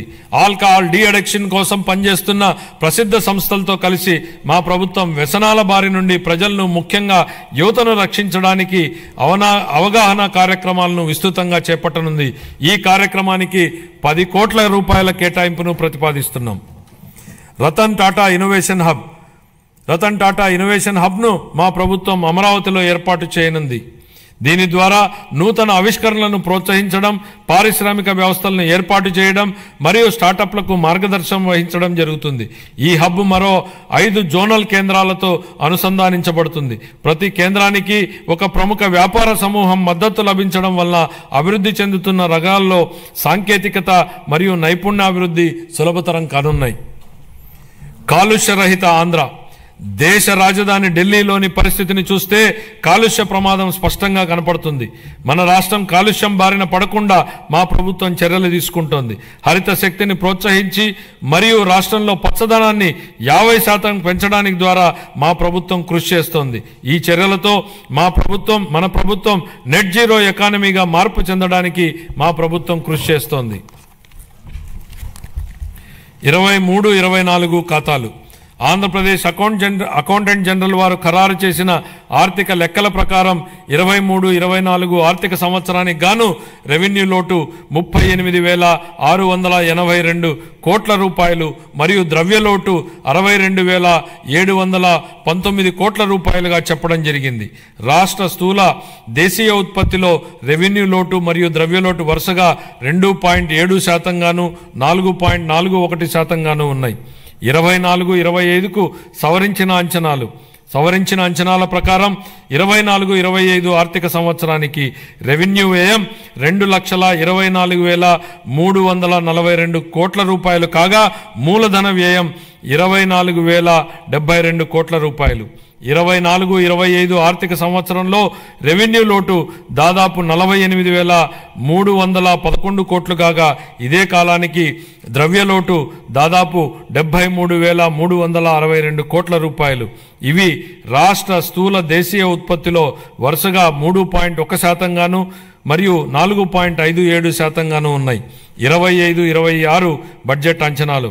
25-26 ఆర్థిక సంవత్సరానికి గాను నేను 3,22,359 కోట్ల రూపాయల వ్యయాన్ని ప్రతిపాదిస్తున్నాను. ఇందులో రెవెన్యూ వ్యయం అంచనా 2,51,162 కోట్ల రూపాయలు మరియు మూలధన వ్యయం అంచనా 40,635 కోట్ల రూపాయలు. ఇదే కాలానికి రెవెన్యూ లోటు 33,185 కోట్ల రూపాయలు మరియు ద్రవ్యలోటు 79,926 కోట్ల రూపాయలుగా ప్రతిపాదిస్తున్నాను. రాష్ట్ర స్థూల దేశీయ ఉత్పత్తిలో రెవెన్యూ లోటు 1.82% గాను ద్రవ్యలోటు 4.3% గాను ఉండవచ్చు. ముగింపు. గౌరవనీయ ముఖ్యమంత్రి శ్రీ నారా చంద్రబాబు నాయుడు గారి నాయకత్వంలో మన రాష్ట్రం ఆరోగ్యవంతమైన, సుసంపన్నమైన మరియు సంతోషకరమైన సమాజ నిర్మాణ దిశగా నూతన శకానికి నాంది పలుకుతోంది. హెల్తీ, వెల్తీ, హ్యాపీ స్టేట్ మా లక్ష్యం. స్వర్ణాంధ్ర 2047 ఎంతో ఆశావహం.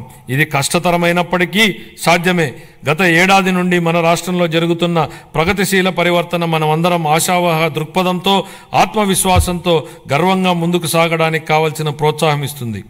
1944లో సుభాష్ చంద్రబోస్ గారు భారత జాతీయ సైన్య సభ్యులతో ఇలా అన్నారు: నాకు రక్తాన్ని ఇవ్వండి, నేను మీకు స్వాతంత్రాన్ని ఇస్తాను.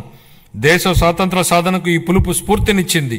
గొప్ప నాయకులు క్లిష్ట సమయాలలో తమ ప్రజలను ఉత్తేజపరిచి ప్రజల ఉజ్వల భవిష్యత్తు వైపుకు నడిపిస్తారు. ఈ సందర్భంగా మహాకవి శ్రీశ్రీ గారి మాటల్ని గుర్తు చేసుకుందాం. నేను సైతం ప్రపంచాగ్నికి సమిధనొక్కటి ఆహుతి ఇచ్చాను, నేను సైతం విశ్వవృష్టికి అశ్రు ఒక్కటి ధారపోశాను. ఈ స్ఫూర్తితో గౌరవ ముఖ్యమంత్రి శ్రీ నారా చంద్రబాబు నాయుడు గారి నాయకత్వంలో నేను, మీరు, మనమందరం మనవంతు తోడ్పాటు అందించి స్వర్ణాంధ్ర ప్రదేశ్ లక్ష్య సాధనను సాకారం చేసుకుందాం. ఈ మాటలతో ఇప్పుడు మన రాష్ట్ర బడ్జెట్ను గౌరవ సభ ఆమోదం కోసం ప్రతిపాదిస్తున్నాను. జై ఆంధ్రప్రదేశ్, జై హింద్.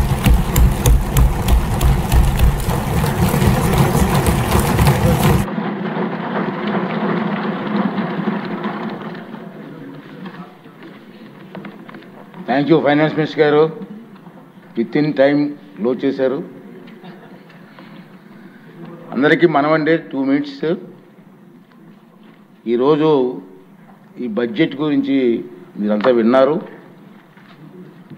ఇక్కడ ఎక్కువ మంది కొత్త సభ్యులు ఉన్నారు కాబట్టి 2 సూచనలు ఏంటంటే, దీని మీద మీ అందరికీ పూర్తిగా అవగాహన రావాలి. ఈ కష్టకాలంలో నేను చాలా బడ్జెట్లు చూసాం, చాలామంది సీనియర్ నాయకులు ఉన్నారు, చాలా బడ్జెట్లు చూసాం. ఈ కష్టకాలంలో చంద్రబాబు నాయుడు గారు, పవన్ కళ్యాణ్ గారు ఇద్దరు కలిసి నాయకత్వంలో ఒక మంచి బడ్జెట్ని ప్రవేశపెట్టారు. ఎందుకంటే కష్టకాలంలో మిగతా రోజులు వేరు, నష్టపోయిన రాష్ట్రంలో ఈ బడ్జెట్ గురించి ప్రతి ఒక్కరికి కూడా పూర్తి అవగాహన కావాలి. ఇక 2 రోజులు టైం ఉంది మనకి. రేపు ఎల్లుండి కూడా సెలవు ఇస్తున్నాం. మళ్ళీ మండే వస్తాం మనం. 3 days దీని మీద డిస్కషన్ ఉంటుంది. మీరు ఏదో మాట్లాడడం కోసం కాదు, మీకు అవగాహనతో, పూర్తి అవగాహనతో ఈ సబ్జెక్టు మీద మీరు ఇక డిస్కస్ చేయాలి. దానికోసం మీరు ప్రయత్నం చేయండి. మనందరం కలిసి నష్టపోయిన రాష్ట్రాన్ని కాపాడడం కోసం ముఖ్యమంత్రి గారికి, ఉప ముఖ్యమంత్రి గారికి మన అందరం కూడా అండగా ఉండి ఈ రాష్ట్రాన్ని కాపాడుకోవాల్సిన బాధ్యత మన అందరి మీద ఉందని మాత్రం మర్చిపోవద్దు. బాగా చదవండి, అందరికీ అవకాశం ఉంది. 3 రోజులు టైం ఇస్తున్నాం బడ్జెట్ మీద మాట్లాడడానికి. మీకు మాట్లాడే అవకాశం ఇవ్వండి. గంటల కొద్ది ఉపన్యాసం కాదు, తక్కువ టైంలో ఎక్కువగా అర్థం వచ్చేలా మాట్లాడండి. అందరికీ అవకాశం వస్తుంది కాబట్టి అది మనం చేయాలని. తర్వాత మీకు ఈ బడ్జెట్ తాలూకు పత్రాలన్నీ కూడా పెన్ డ్రైవ్లో కూడా ఏర్పాటు చేస్తాం, మీకు సప్లై చేసి ఉంటారు. పెన్ డ్రైవ్ కూడా ఉన్నాం.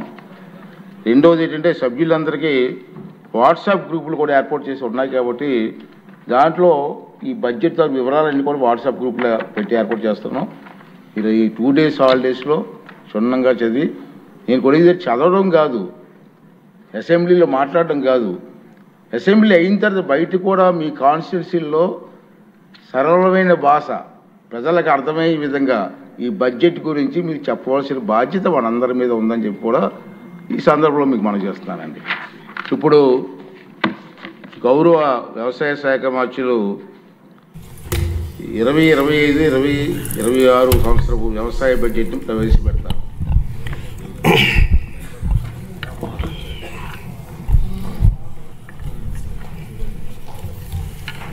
గౌరవ సభాపతి గారు, గౌరవ ముఖ్యమంత్రి వర్యులు, గౌరవ ఉప ముఖ్యమంత్రి వర్యులు, గౌరవ సహచర మంత్రివర్గ సభ్యులు, గౌరవ సభ్యులందరికీ నా హృదయపూర్వక నమస్కారాలు తెలియచేస్తున్నాను. దేశానికి అన్నం పెట్టడం కోసం అహర్నిశలు కృషి చేసే రైతన్నలకు మనసారా నమస్కరిస్తూ వ్యవసాయ బడ్జెట్ ప్రవేశపెడుతున్నాను. ఒక దేశం లేదా రాష్ట్రం అభివృద్ధికి దోహదపడేది వ్యవసాయం యొక్క గొప్పతనం మరియు ప్రాముఖ్యత గురించి దివంగత వ్యవసాయ శాస్త్రవేత్త భారతరత్న డాక్టర్ ఎంఎస్ స్వామినాథన్ గారు చెప్పిన మాటలు మొదటగా మనం గుర్తు చేసుకుందాం. వ్యవసాయం మేధోపరంగా, సంతృప్తిపరంగా మరియు లాభదాయకంగా మారితే అది ఉద్యోగ ఆధారిత ఆర్థిక వృద్ధిని ప్రేరేపిస్తుంది. వ్యవసాయం కుంటుపడితే మరే రంగం సరిగ్గా జరిగే అవకాశం ఉండదు. ఆ మహనీయుని మాటల్లో ప్రతి అక్షరం సత్యమని గ్రహించి ఈ ప్రభుత్వం అందుకే ప్రధాన వనరైన వ్యవసాయాన్ని ప్రాథమిక రంగంగా గుర్తించి దానిని పరిపుష్టి చేసి రైతులను స్థితిమంతులుగా చూడాలని ఆకాంక్షిస్తూ స్వర్ణాంధ్ర 2047 లక్ష్యాన్ని సాధించే దిశగా అడుగులు వేస్తున్నాం. వ్యవసాయ శాఖ ఆధునిక టెక్నాలజీని ఉపయోగించి రైతులకు సాగు ఖర్చులు గణనీయంగా తగ్గించవలనని, ప్రకృతి వ్యవసాయం వైపు మళ్లాలని, అధిక ఆదాయ పంటలు సాగుపై దృష్టి సాధించాలని, ఎగుమతికి అనువైన మరియు సన్న వరి రకాల సాగుని ప్రోత్సహించాలని మన ముఖ్యమంత్రి గారు శ్రీ నారా చంద్రబాబు నాయుడు గారు దృఢ సంకల్పంతో ఉన్నారు. వికసిత్ భారత్ 2047కి అనుసంధానంగా మన రాష్ట్ర ప్రగతి పదంలో ముందుకు నడిపించి 2047 నాటికి $2.4 ట్రిలియన్ ఆర్థిక వ్యవస్థగా మార్చాలని, ప్రజల తలసరి ఆదాయం $43,000 సాధించాలని ప్రభుత్వం లక్ష్యంగా పెట్టుకొని 10 మార్గనిర్దేశక సూత్రాలతో స్వర్ణాంధ్ర 2047 ప్రణాళిక రూపొందించింది. స్వర్ణాంధ్ర 2047 మార్గనిర్దేశక 10 సూత్రాల్లో ఫార్మర్ అండ్ అగ్రిటెక్ అనేది వ్యవసాయ రంగానికి సంబంధించినటువంటి సూత్రం. స్వర్ణాంధ్ర 2047 లక్ష్య సాధనంలో భాగంగా వ్యవసాయ రంగంలో 15% వార్షిక వృద్ధిని సాధించడానికి 11 వ్యవసాయ పంటలను గ్రోత్ ఇంజిన్లుగా గుర్తించి వాటి దిగుబడి పెంచడం మరియు ప్రకృతి వ్యవసాయంలో విస్తీర్ణం పెంపుకి కార్యాచరణ రూపొందించాం. 2024-25 సంవత్సరంలో ఏపీ జీఎస్డిపి మొదటి ముందస్తు అంచనాల ప్రకారం వ్యవసాయం జీవీఏలో 57,187 కోట్లు, అంటే వ్యవసాయంలో వృద్ధి రేటు 22.86%గా నమోదైంది. గత ప్రభుత్వం భూసార పరీక్షలను పూర్తిగా విస్మరించింది. మన ప్రభుత్వం 2024-25లో సాయిల్ హెల్త్ అండ్ ఫెర్టిలిటీ పథకం కింద 13.09 కోట్లు నిధుల ఖర్చుతో 4,30,000 భూసార పరీక్ష పత్రాలను రైతులకు అందించింది. అలాగే 2025-26 సంవత్సరంలో 6 లక్షల భూసార పరీక్ష పత్రాలు రైతులకు అందించడానికి లక్ష్యంగా పెట్టుకున్నాం. 2014 నుండి 2019 వరకు అప్పటి మన ప్రభుత్వం రైతులు వారి పొలంలోని భూసారాన్ని సరిచేసుకొని మంచి దిగుబడి సాధించడానికి 3 లక్షల మెట్రిక్ టన్నులు జింకు, జిప్సం, బోరాన్ వంటి సూక్ష్మ పోషకాలను రాయితీలతో రైతులకు అందించాం. 2019 నుంచి 2024 వరకు గత ప్రభుత్వం సూక్ష్మ పోషకాల సరఫరా పూర్తిగా నిలిపివేసింది. తిరిగి మన ప్రభుత్వం 2025-26 సంవత్సరంలో 5.98 లక్షల హెక్టార్ల విస్తీర్ణంలో రైతులకి రాయితీపై సూక్ష్మ పోషకాలు పంపిణీ చేయడానికి నిర్ణయించాం. ప్రస్తుతం భూసారాన్ని తెలుసుకోవడానికి వాడుతున్నటువంటి సాంప్రదాయక వెట్ కెమిస్ట్రీ స్థానంలో డైకెమిస్ట్రీ పద్ధతిని వినియోగంలోకి తీసుకురావడానికి చర్యలు తీసుకుంటున్నాం. 2024-25 సంవత్సరంలో 7.88 లక్షల క్వింటాల విత్తనాలను 268.32 కోట్ల రాయితీతో రైతు సేవా కేంద్రాల్లో పంపిణీ చేశాం. గత ప్రభుత్వం చెల్లించకుండా బకాయిలు పెట్టినటువంటి 120 కోట్లు విత్తన రాయితీని ఈ ప్రభుత్వం చెల్లించింది. ఇంకను 100 కోట్లు చెల్లించబోతున్నాం. 2025-26 సంవత్సరానికి రాయితీ విత్తన పథకానికి 240 కోట్లు బడ్జెట్లో ప్రతిపాదిస్తున్నాం. 2024-25లో 35.87 లక్షల మెట్రిక్ టన్నుల ఎరువులను సహకార సంస్థలు, రైతు సేవా కేంద్రాలు, ప్రైవేటు వర్కర్ల ద్వారా సరఫరా చేశాం. అలాగే 2025-26 సంవత్సరంలో రాష్ట్రానికి అవసరమైనటువంటి 41.38 లక్షల మెట్రిక్ టన్నుల ఎరువులు సరఫరాకు చర్యలు తీసుకుంటున్నాం. 2025-26లో ఎరువుల కొరతను నివారించడానికి ఏపీ మార్క్ఫెడ్ ద్వారా 2 లక్షల మెట్రిక్ టన్నుల ఎరువులు బఫర్ స్టాకుల నిర్వహణకి 40 కోట్లు బడ్జెట్లో ప్రతిపాదిస్తున్నాం. అన్నదాతకు అండగా నిలబడి వ్యవసాయాన్ని లాభసాటిగా మార్చేందుకు తలపెట్టిన బృహత్తర కార్యక్రమమే పొలం పిలుస్తుంది. ఈ కార్యక్రమం ద్వారా ప్రస్తుతం వ్యవసాయ రంగంలో వస్తున్నటువంటి ఆధునిక సాంకేతిక పరిజ్ఞానంతో వ్యవసాయంలో డ్రోన్లు వినియోగం, యాప్ ద్వారా పంటలపై చీడపీడలను గుర్తించి తగు చర్యలు తీసుకోవడం, ప్రకృతి వ్యవసాయ విధానాలపై అవగాహన కల్పించడంతో పాటు వ్యవసాయం అనుబంధ శాఖల క్షేత్ర సమస్యలు తక్షణ పరిష్కారం సూచిస్తున్నాం. ఆంధ్రప్రదేశ్ ప్రజా భాగస్వామ్య ప్రకృతి వ్యవసాయం ద్వారా ఇప్పటికే 10.6 లక్షల కుటుంబాలు 5 లక్షల హెక్టార్లలో ప్రకృతి వ్యవసాయాన్ని పాటిస్తున్నాయి. పీజీఎస్ ఇండియా ఆర్గానిక్ సర్టిఫికేషన్ ద్వారా 4.76 లక్షల హెక్టార్లలో 10.38 లక్షల మంది రైతుల్ని ధృవీకరణ చేస్తున్నాం. కొత్తగా ప్రారంభించినటువంటి national mission in natural farming పథకం పరిధిలోకి 3,000 కొత్త గ్రామ పంచాయతీల్లోని 2,570 క్లస్టర్లను ప్రకృతి వ్యవసాయ పరిధిలోకి తీసుకురానున్నాం. 2025-26లో 7,116 గ్రామ పంచాయతీల్లో PMDS 365 రోజులు గ్రీన్ కవరు ఏడాది పొడవునా ఆదాయాన్ని అందించే ఏ గ్రేడ్ ATM మోడల్స్ను మొదలగు రసాయనిక రహిత ప్రకృతి వ్యవసాయాన్ని చేయిస్తున్నాం. సర్టిఫికేషన్ మరియు ట్రేసబిలిటీ అమలు చేయడానికి చర్యలు తీసుకుంటున్నాం.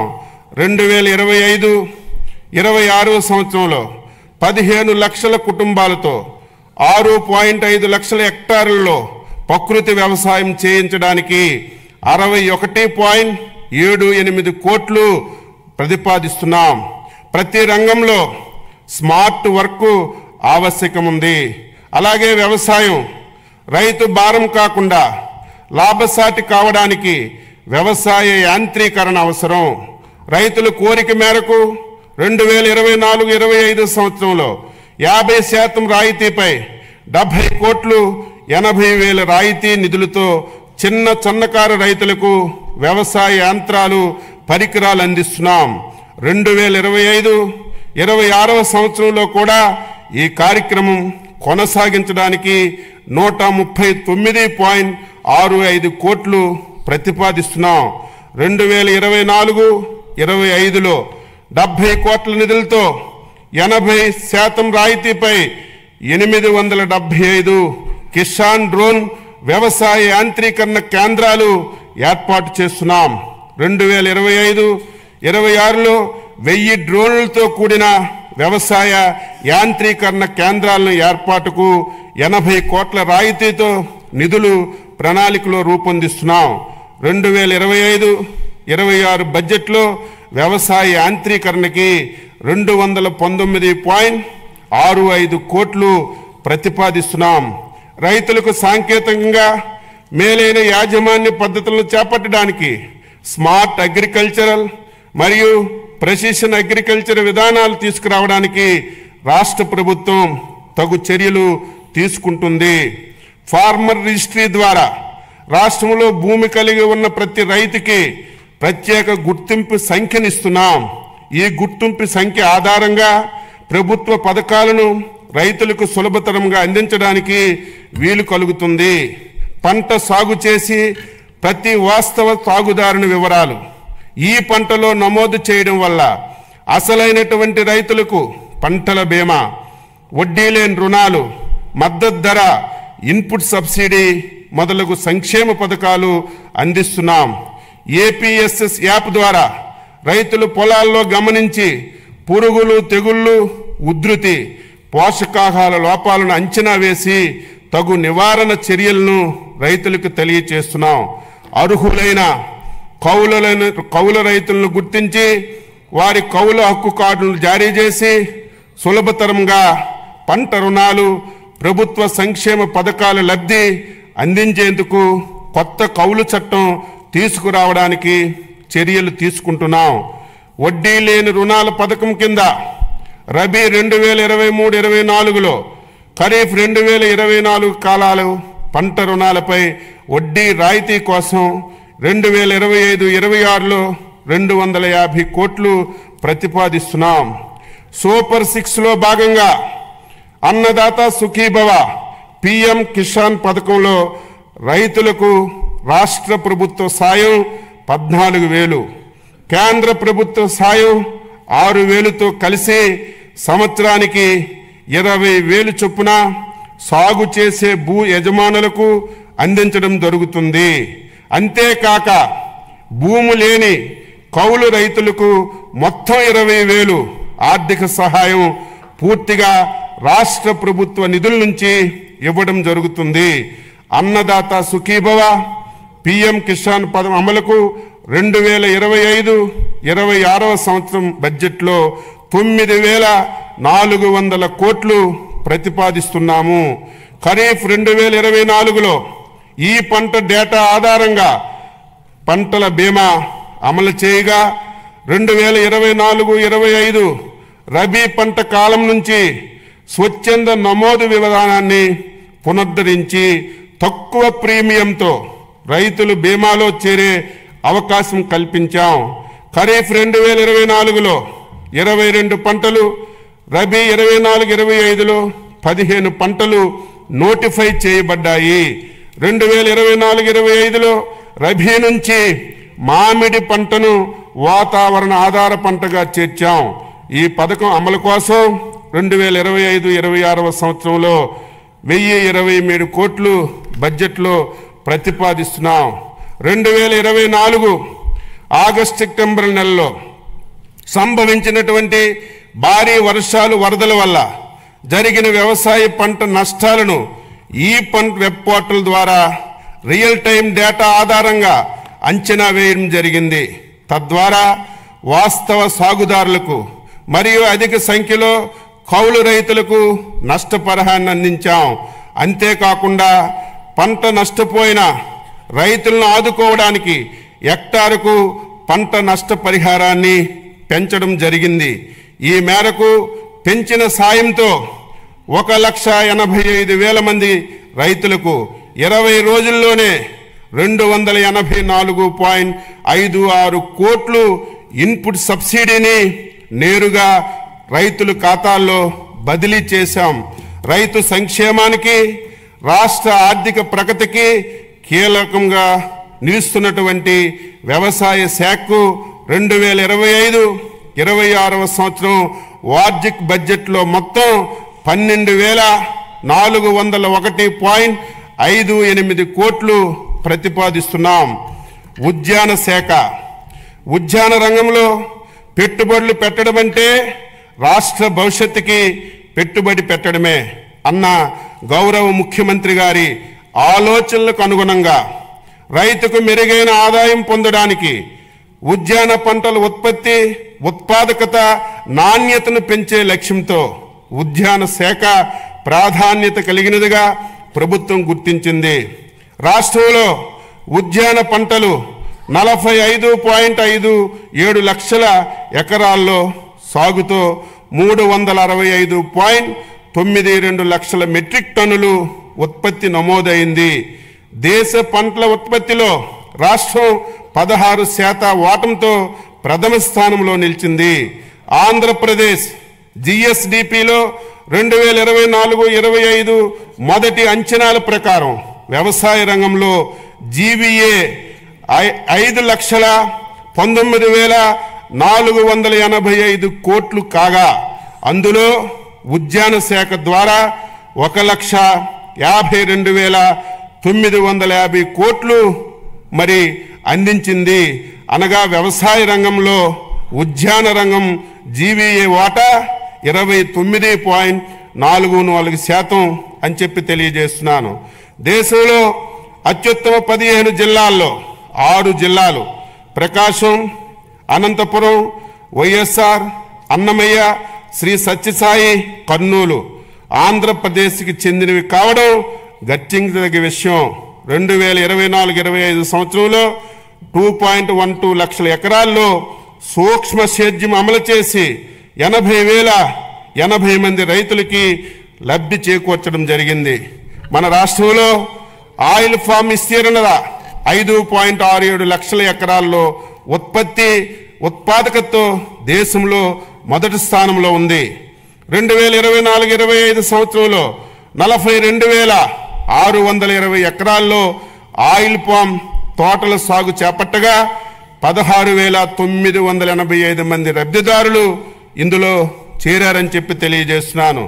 2024-25లో సమీకృత ఉద్యాన అభివృద్ధి పథకం కింద పంటల కోత అనంతరం నష్టాలు నివారించడానికి 590 ప్యాక్ హౌసులు, రైపనింగ్ ఛాంబర్స్, కలెక్షన్ సెంటర్లు, కోల్డ్ రూములు మంజూరు చేశాం.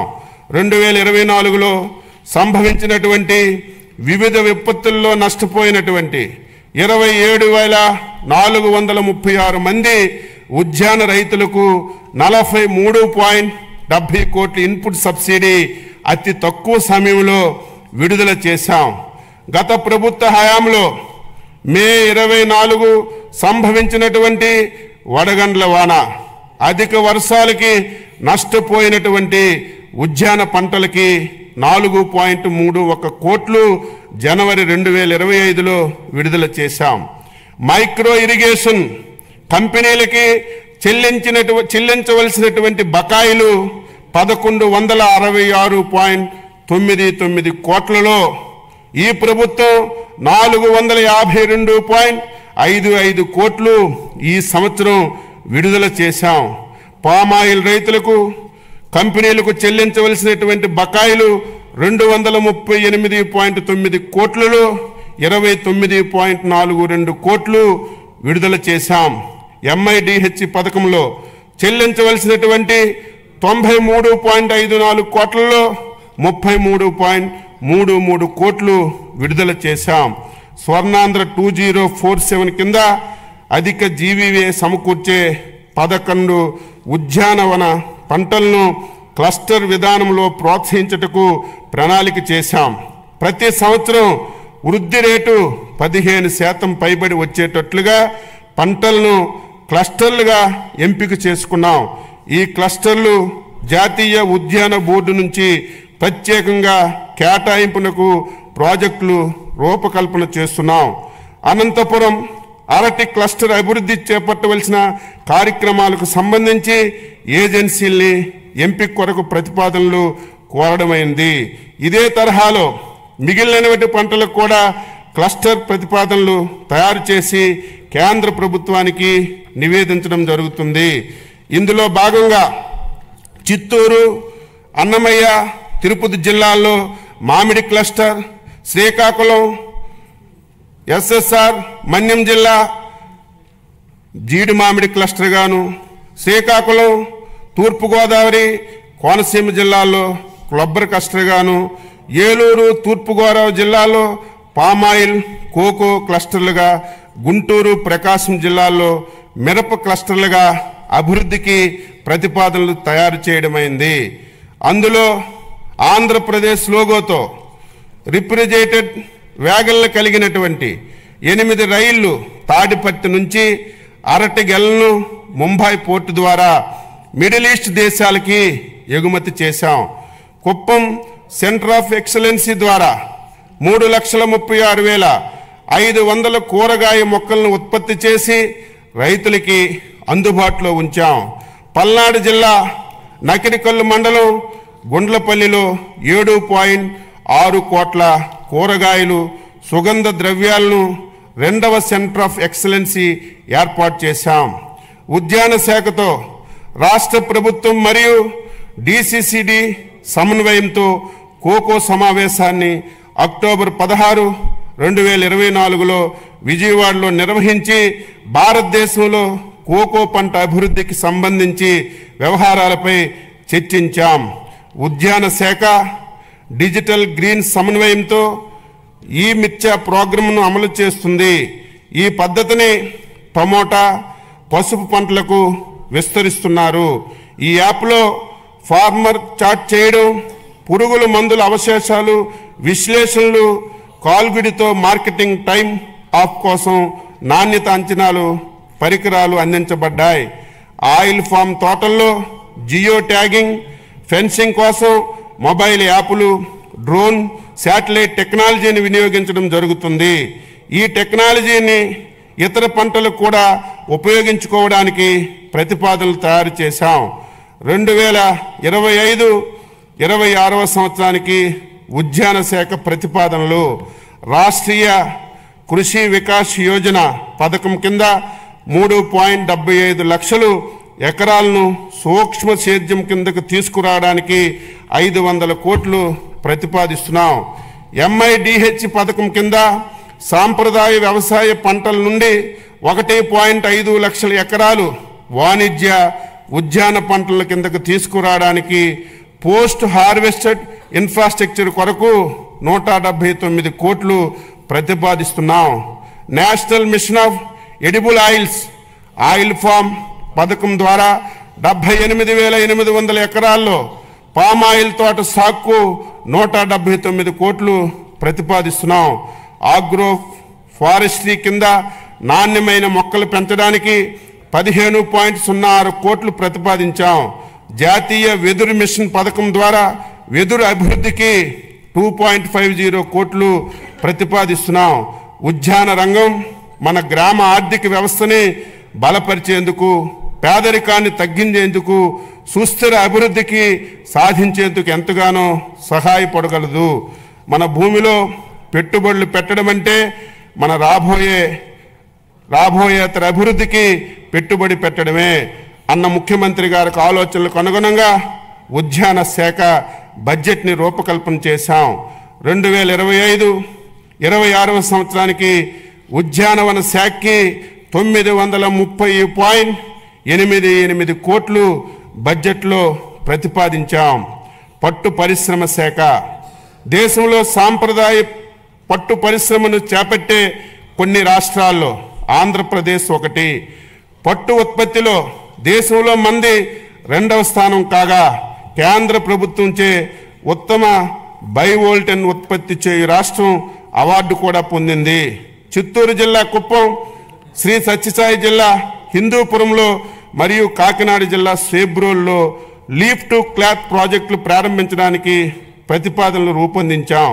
2025-26వ సంవత్సరానికి పట్టు పరిశ్రమ అభివృద్ధి కోసం 96.22 కోట్లు బడ్జెట్లో ప్రతిపాదిస్తున్నాం.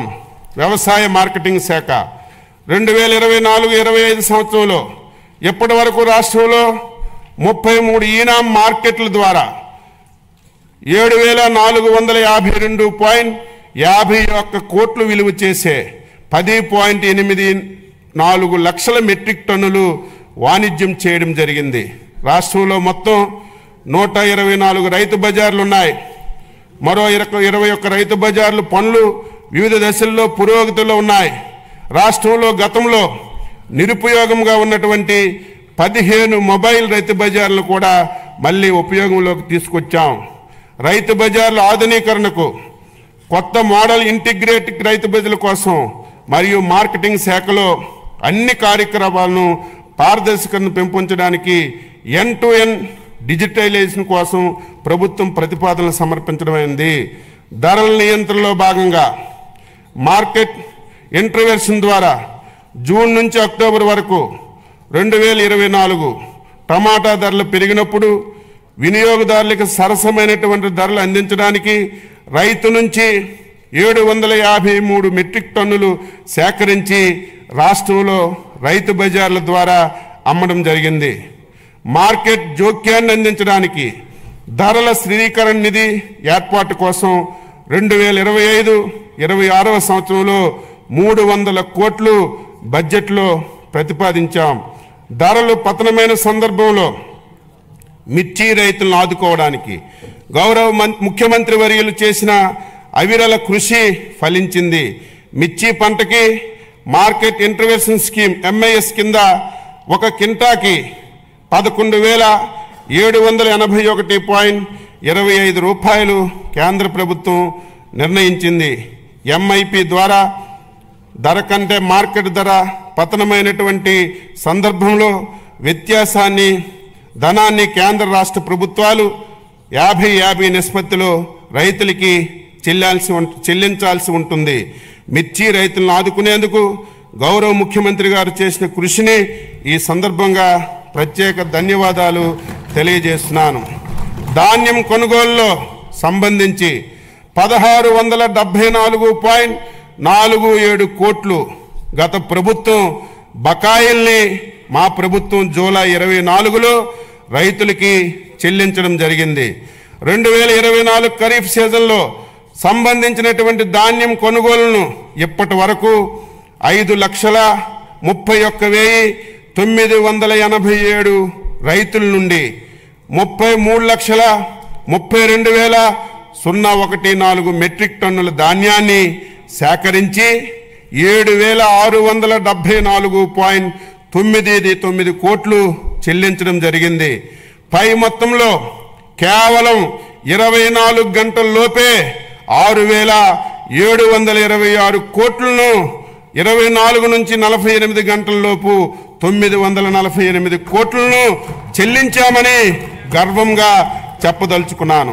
2025-26వ సంవత్సరానికి మార్కెటింగ్ శాఖకు 315.32 కోట్లు బడ్జెట్ని ప్రతిపాదిస్తున్నాను. సహకార శాఖ దేశంలో సహకార ఉద్యమాన్ని బలోపేతం చేసేందుకు కేంద్ర ప్రభుత్వంతో పాటు రాష్ట్ర ప్రభుత్వం కూడా సహకార సే సమృద్ధి కార్యక్రమాలు చేపట్టింది. 46.22 కోట్లతో 2037 ప్రాథమిక వ్యవసాయ సహకార సంఘాలను బలోపేతం చేయడానికి కేంద్ర ప్రాయోజిత పథకం కింద పిఎస్సిఎస్లను డిజిటలైజ్ చేస్తున్నాం. ఏప్రిల్ 1 నుంచి 2025 ఏప్రిల్ 1 నుంచి రాష్ట్రంలో అన్ని పిఎస్సిఎస్లు ఈపిఎస్సిఎస్లుగా మార్పు చేసి వాటి లావాదేవీలను ఆన్లైన్లో జరుపుతామని సంతోషంగా తెలియజేస్తున్నాను. వ్యవసాయ మౌలిక సదుపాయాల నిధి కింద నాబార్డ్ రీఫైనాన్స్ సహాయంతో పిఎస్సిఎస్లను రైతు సేవా కేంద్రాల స్థాయిలో బహుళ ప్రయోజన సౌకర్య కేంద్రాలుగా మారుస్తున్నాం. సమీకృత సహకార అభివృద్ధి ప్రాజెక్టు కింద 15 గోడంలు కార్యాలయ భవనాలను నిర్మించి పిఎస్సిఎస్లను భవనాలుగా ఉపయోగిస్తున్నాం. కేంద్ర ప్రాయోజిత పథకం కింద రాష్ట్రంలో సహకార సంఘాలు రిజిస్ట్రార్ కార్యాలయాలు కంప్యూటీకరణ చేయబడుతున్నాయి. ఐక్యరాజ్య సమితి 2025ని అంతర్జాతీయ సహకార సంవత్సరంగా ప్రకటించింది. 2025-26 సంవత్సరానికి సహకార శాఖకి 239.85 కోట్లు బడ్జెట్లో ప్రతిపాదిస్తున్నాను. పశుసంవర్ధక శాఖ గౌరవ ముఖ్యమంత్రి ప్రోత్సాహంతో పశుసంవర్ధక రంగంలో వినూత్న కార్యక్రమాలని ప్రాధాన్యతిస్తూ 2025-26 నాటికి దేశంలో పాలు, మాంసం, గుడ్లి ఉత్పత్తిలో మొదటి 3 స్థానాల్లో నిలవాలని ప్రభుత్వం లక్ష్యంగా పెట్టుకుంది. దేశవ్యాప్త కృత్రిమ గర్భధారణ కార్యక్రమం కింద 34.89 లక్షలు కృత్రిమ గర్భధారణ ప్రక్రియను పూర్తి చేశాం. పశువులకు కోళ్లకు 9 కోట్లకు పైగా వ్యాక్సిన్లు చేయబడ్డాయి. 340 మొబైల్ వెటర్నరీ అంబులేటరీ క్లినిక్ల ద్వారా రైతుల ఇంటి వద్ద 6.36 లక్షల పశువులకి చికిత్స అందించాం. 1.34 లక్షల పశు కిసాన్ క్రెడిట్ కార్డుల్ని జారీ చేశాం. ఎంజీఎన్ఆర్ఈజీసీ కింద 13,376 గోకులాల్ని నిర్మించాం. 1,0277 ఎకరాల్లో బహుళ వార్షిక పశుగ్రాస కేంద్రాలను అందుబాటులోకి తెచ్చాం.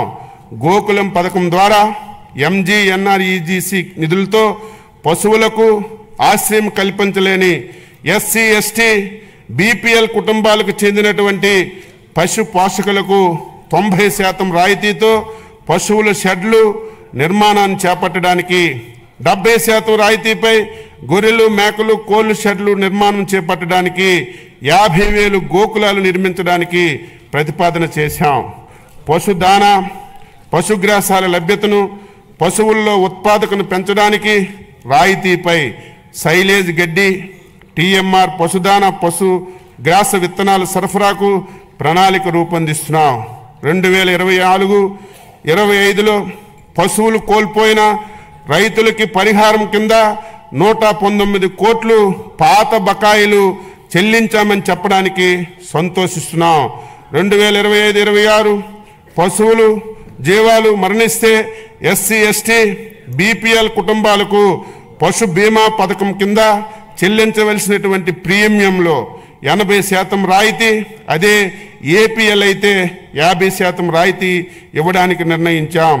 రాష్ట్రంలో పశు పోషణ, పశు ఆరోగ్యానికి అత్యంత ప్రాధాన్యత ఇస్తూ అన్ని పశు వైద్య సేవలకు మందులు, వ్యాధుల నియంత్రణకు, టీకాలు, సులి పురుగులు నివారణకు మందులు సరఫరా చేస్తున్నాం. 2025-26 సంవత్సరానికి పశు సంవర్ధక శాఖకు 1112.07 కోట్లు బడ్జెట్లో ప్రతిపాదించాం. పాడి పరిశ్రమాభివృద్ధి రాష్ట్రంలో 55,607 అంగన్వాడీ కేంద్రాల్లో 85 లక్షల లీటర్లు యూహెచ్టీ పాల సరఫరా చేస్తున్నాం. రాష్ట్రంలో పాల శీతల సౌకర్యాల కోసం ఏపీడీడీ సిఎఫ్ఎల్ 202.62 కోట్లతో ఎన్పిడిడి ప్రాజెక్ట్ని అమలు చేస్తున్నాం.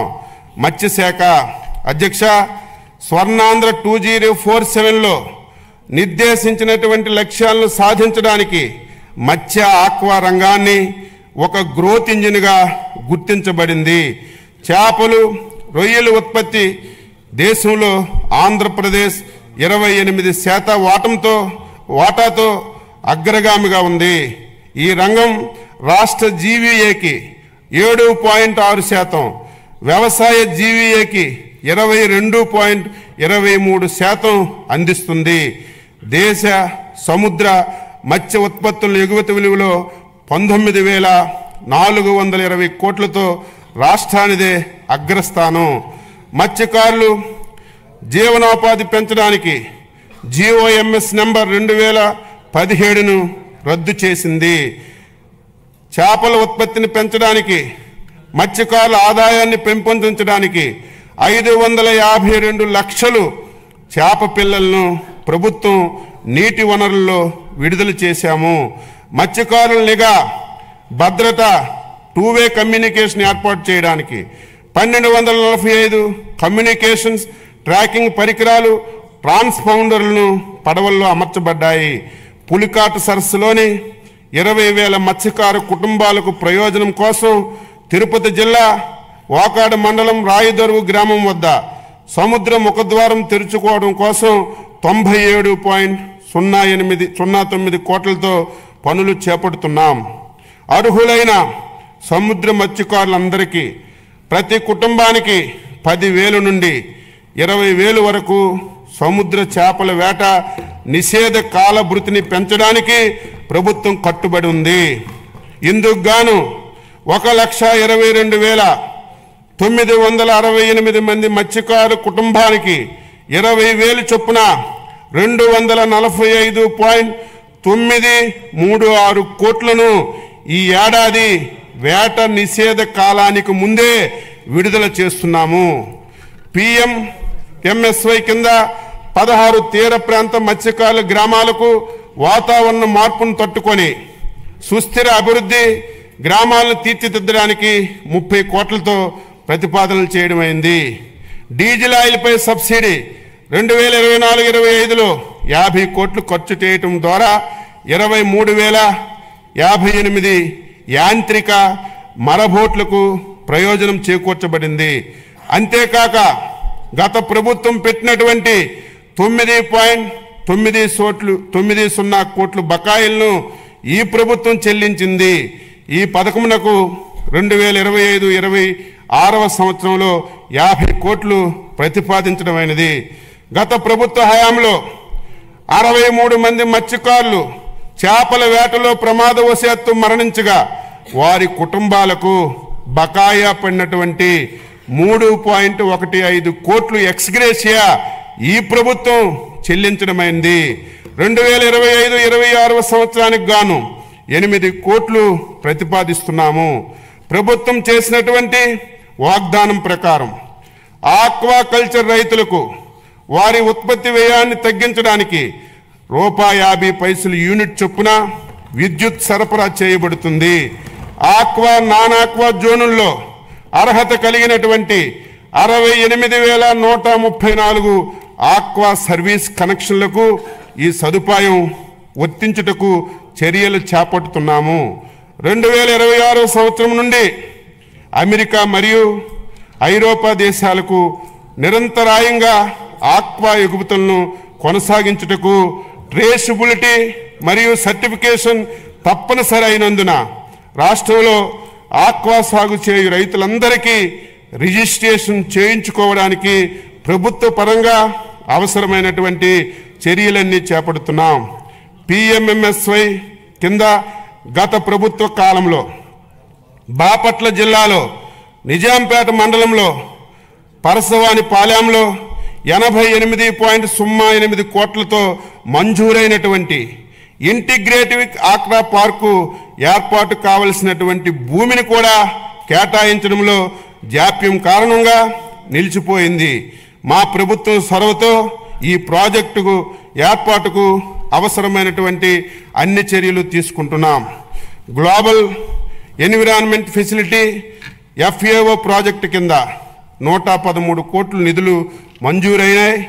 ఈ ప్రాజెక్టును రాష్ట్రంలో ఆక్వా సాగు అధికంగా ఉన్నటువంటి 7 జిల్లాల్లో శ్రీకాకుళం, కాకినాడ, కోనసీమ, ఏలూరు, బాపట్ల, నెల్లూరు జిల్లాల్లో అమలు చేయబడుతుంది. గత ప్రభుత్వం మత్స్యకారులకి ఫిషరీస్ డెవలప్మెంట్ పథకం కింద ఎటువంటి లబ్ధి చేకూర్చే పరికరాలు సరఫరా చేయలేదు. ఈ ప్రభుత్వం వీటిని ఫిషరీస్ డెవలప్మెంట్ పథకం ద్వారా సరఫరా చేయుటకు చర్యలు తీసుకోబడుతున్నాయి. PMMSY పథకం కింద 2025-26 సంవత్సరానికి 417 కోట్లు ప్రతిపాదించాము. 2025-26 సంవత్సరానికి మత్స్యరంగ అభివృద్ధికి 540.089 కోట్లు ప్రతిపాదించడమైంది. ఆచార్య ఎన్జీ రంగా విశ్వవిద్యాలయం పర్యావరణ వ్యవస్థలను పరిరక్షిస్తూ ఆహారం, పోషక భద్రత కోసం, వాతావరణం, స్మార్ట్ వ్యవసాయ పద్ధతుల్లో రైతుల శ్రేయస్సు కోసం వ్యవసాయ విశ్వవిద్యాలయం కృషి చేస్తుంది. BSc ఆనర్స్ అగ్రికల్చర్ కోర్సుల్లో 2024-25 సంవత్సరం నుండి కృత్రిమ మేధస్సు, రోబోటిక్స్, మెషిన్ లెర్నింగ్ మొదలైన కొత్త కోర్సుల్ని ప్రవేశపెడుతున్నాం. కుప్పం, బాపట్ల, పల్నాడు, విజయనగరంలో 4 కొత్త కృషి విజ్ఞాన కేంద్రాలని ఏర్పాటు చేస్తున్నాం. ANGRU Kisan drone remote pilot శిక్షణ సంస్థ DCCA అక్విడేషన్ కూడా పొందింది. ఈ శిక్షణ సంస్థ నుంచి ఇప్పటికే 702 మంది రైతులు డ్రోన్ పైలట్ల శిక్షణ పొందారు. 2025-26 సంవత్సరానికి ఈ విశ్వవిద్యాలయానికి 507.01 కోట్లు బడ్జెట్ను ప్రతిపాదిస్తున్నాం. డాక్టర్ వైఎస్ఆర్ ఉద్యాన విశ్వవిద్యాలయం ఈ విశ్వవిద్యాలయంలో విద్యా పరిశోధన సేవల్లో పాటు కెరీర్ డెవలప్మెంట్ సెంటర్ ద్వారా విద్యార్థులకు వ్యాపార దృక్పథం, నైపుణ్యాన్ని పెంచే కార్యక్రమాలు నిర్వహించాం. 2024-25 సంవత్సరంలో పండ్లు, కూరగాయల్లో 15 నూతన వంగడాలని ప్రకటించబడ్డాయి. 2025-26 సంవత్సరానికి ఈ విశ్వవిద్యాలయానికి 98.21 కోట్లు బడ్జెట్లో ప్రతిపాదిస్తున్నాం. శ్రీ వెంకటేశ్వర పశు వైద్య విశ్వవిద్యాలయం ఈ విశ్వవిద్యాలయం 39 సంవత్సరాల్లో డిజిటల్ విద్య బోధనతో శిక్షణ, పరిశోధన, విస్తరణ సేవలు అందిస్తుంది. UGC NAC B+ గుర్తింపు పొందిన ఏకైక వెటర్నరీ విశ్వవిద్యాలయం మన వెంకటేశ్వర విశ్వవిద్యాలయంగా చెప్పడానికి సంతోషిస్తున్నాను. 2025-26 సంవత్సరంలో ఈ విశ్వవిద్యాలయానికి 154.57 కోట్లను ప్రతిపాదిస్తున్నాము. ఆంధ్రప్రదేశ్ మత్స్య విశ్వవిద్యాలయం కొత్తగా ఏర్పాటైన ఏపీ ఫిషరీస్ యూనివర్సిటీలో మౌలిక వసతులు, ఫ్యాకల్టీ బలోపేతం చేసేందుకు 2025-26 ఆర్థిక సంవత్సరానికి 38 కోట్లు బడ్జెట్లో ప్రతిపాదిస్తున్నాం. ఉచిత వ్యవసాయ విద్యుత్ పథకం రైతులకు 9 గంటలు ఉచిత విద్యుత్ సరఫరాకు మన ప్రభుత్వం కట్టుబడి ఉంది. అదేవిధంగా ఆక్వా రైతులకు గతంలో విద్యుత్ యూనిట్ ధర 3.85 పైసలు ఉండగా మన ప్రభుత్వం రాయితీపై 1.50 యూనిట్ ధరతో విద్యుత్ సరఫరా చేస్తుంది. 2025-26 సంవత్సరానికి ఈ 2 పథకాల అమలు కోసం 12,773.25 కోట్లు ప్రతిపాదిస్తున్నాము.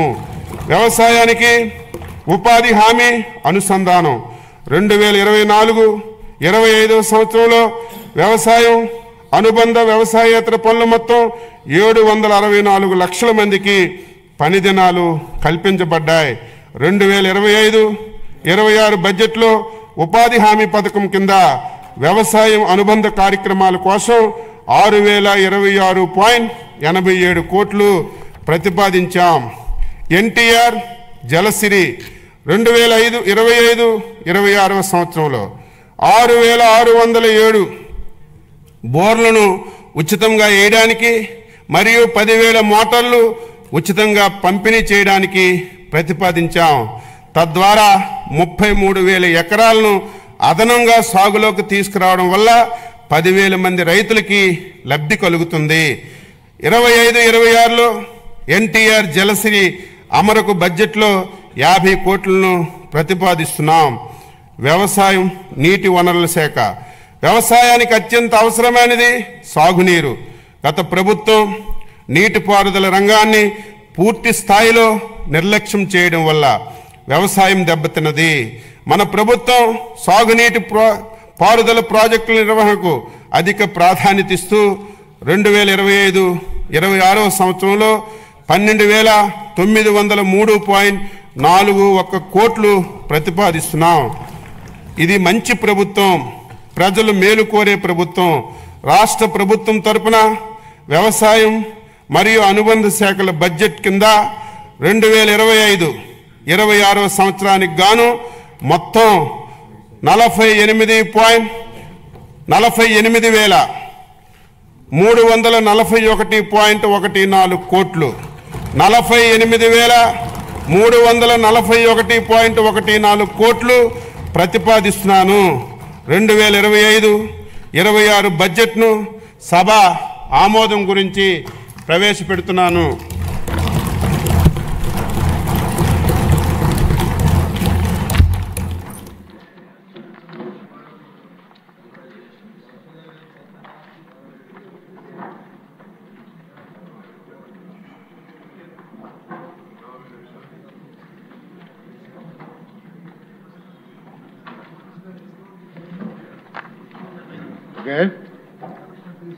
మరి ఈ బడ్జెట్, వ్యవసాయ బడ్జెట్, మన ఫైనాన్స్ మినిస్టర్ బడ్జెట్ జరుగుతున్న సమయంలో గ్యాలరీలో కేంద్ర మంత్రి గారు ఉండి చూస్తున్నారండి, రామ్మోహన్ నాయుడు గారు. Thank you sir. వారితో పాటు సీఎం రమేష్ గారు, ఎంపీ గారు, యశనేని గారు, వీళ్ళందరూ ఎంపీ గారు కూడా వచ్చి ఉన్నారు. బడ్జెట్ అంతా విన్నారు, వారు కూడా చూస్తున్నారు కాబట్టి వారికి కూడా థ్యాంక్స్ చెప్తూ మరి ఈనాటి సమావేశం ఇంతటితో ముగిసింది. తిరిగి సోమవారం అంటే మార్చి 3వ తారీఖు ఉదయం 9 గంటలకు మళ్ళీ అందరం కలుద్దాం. Thank you very much.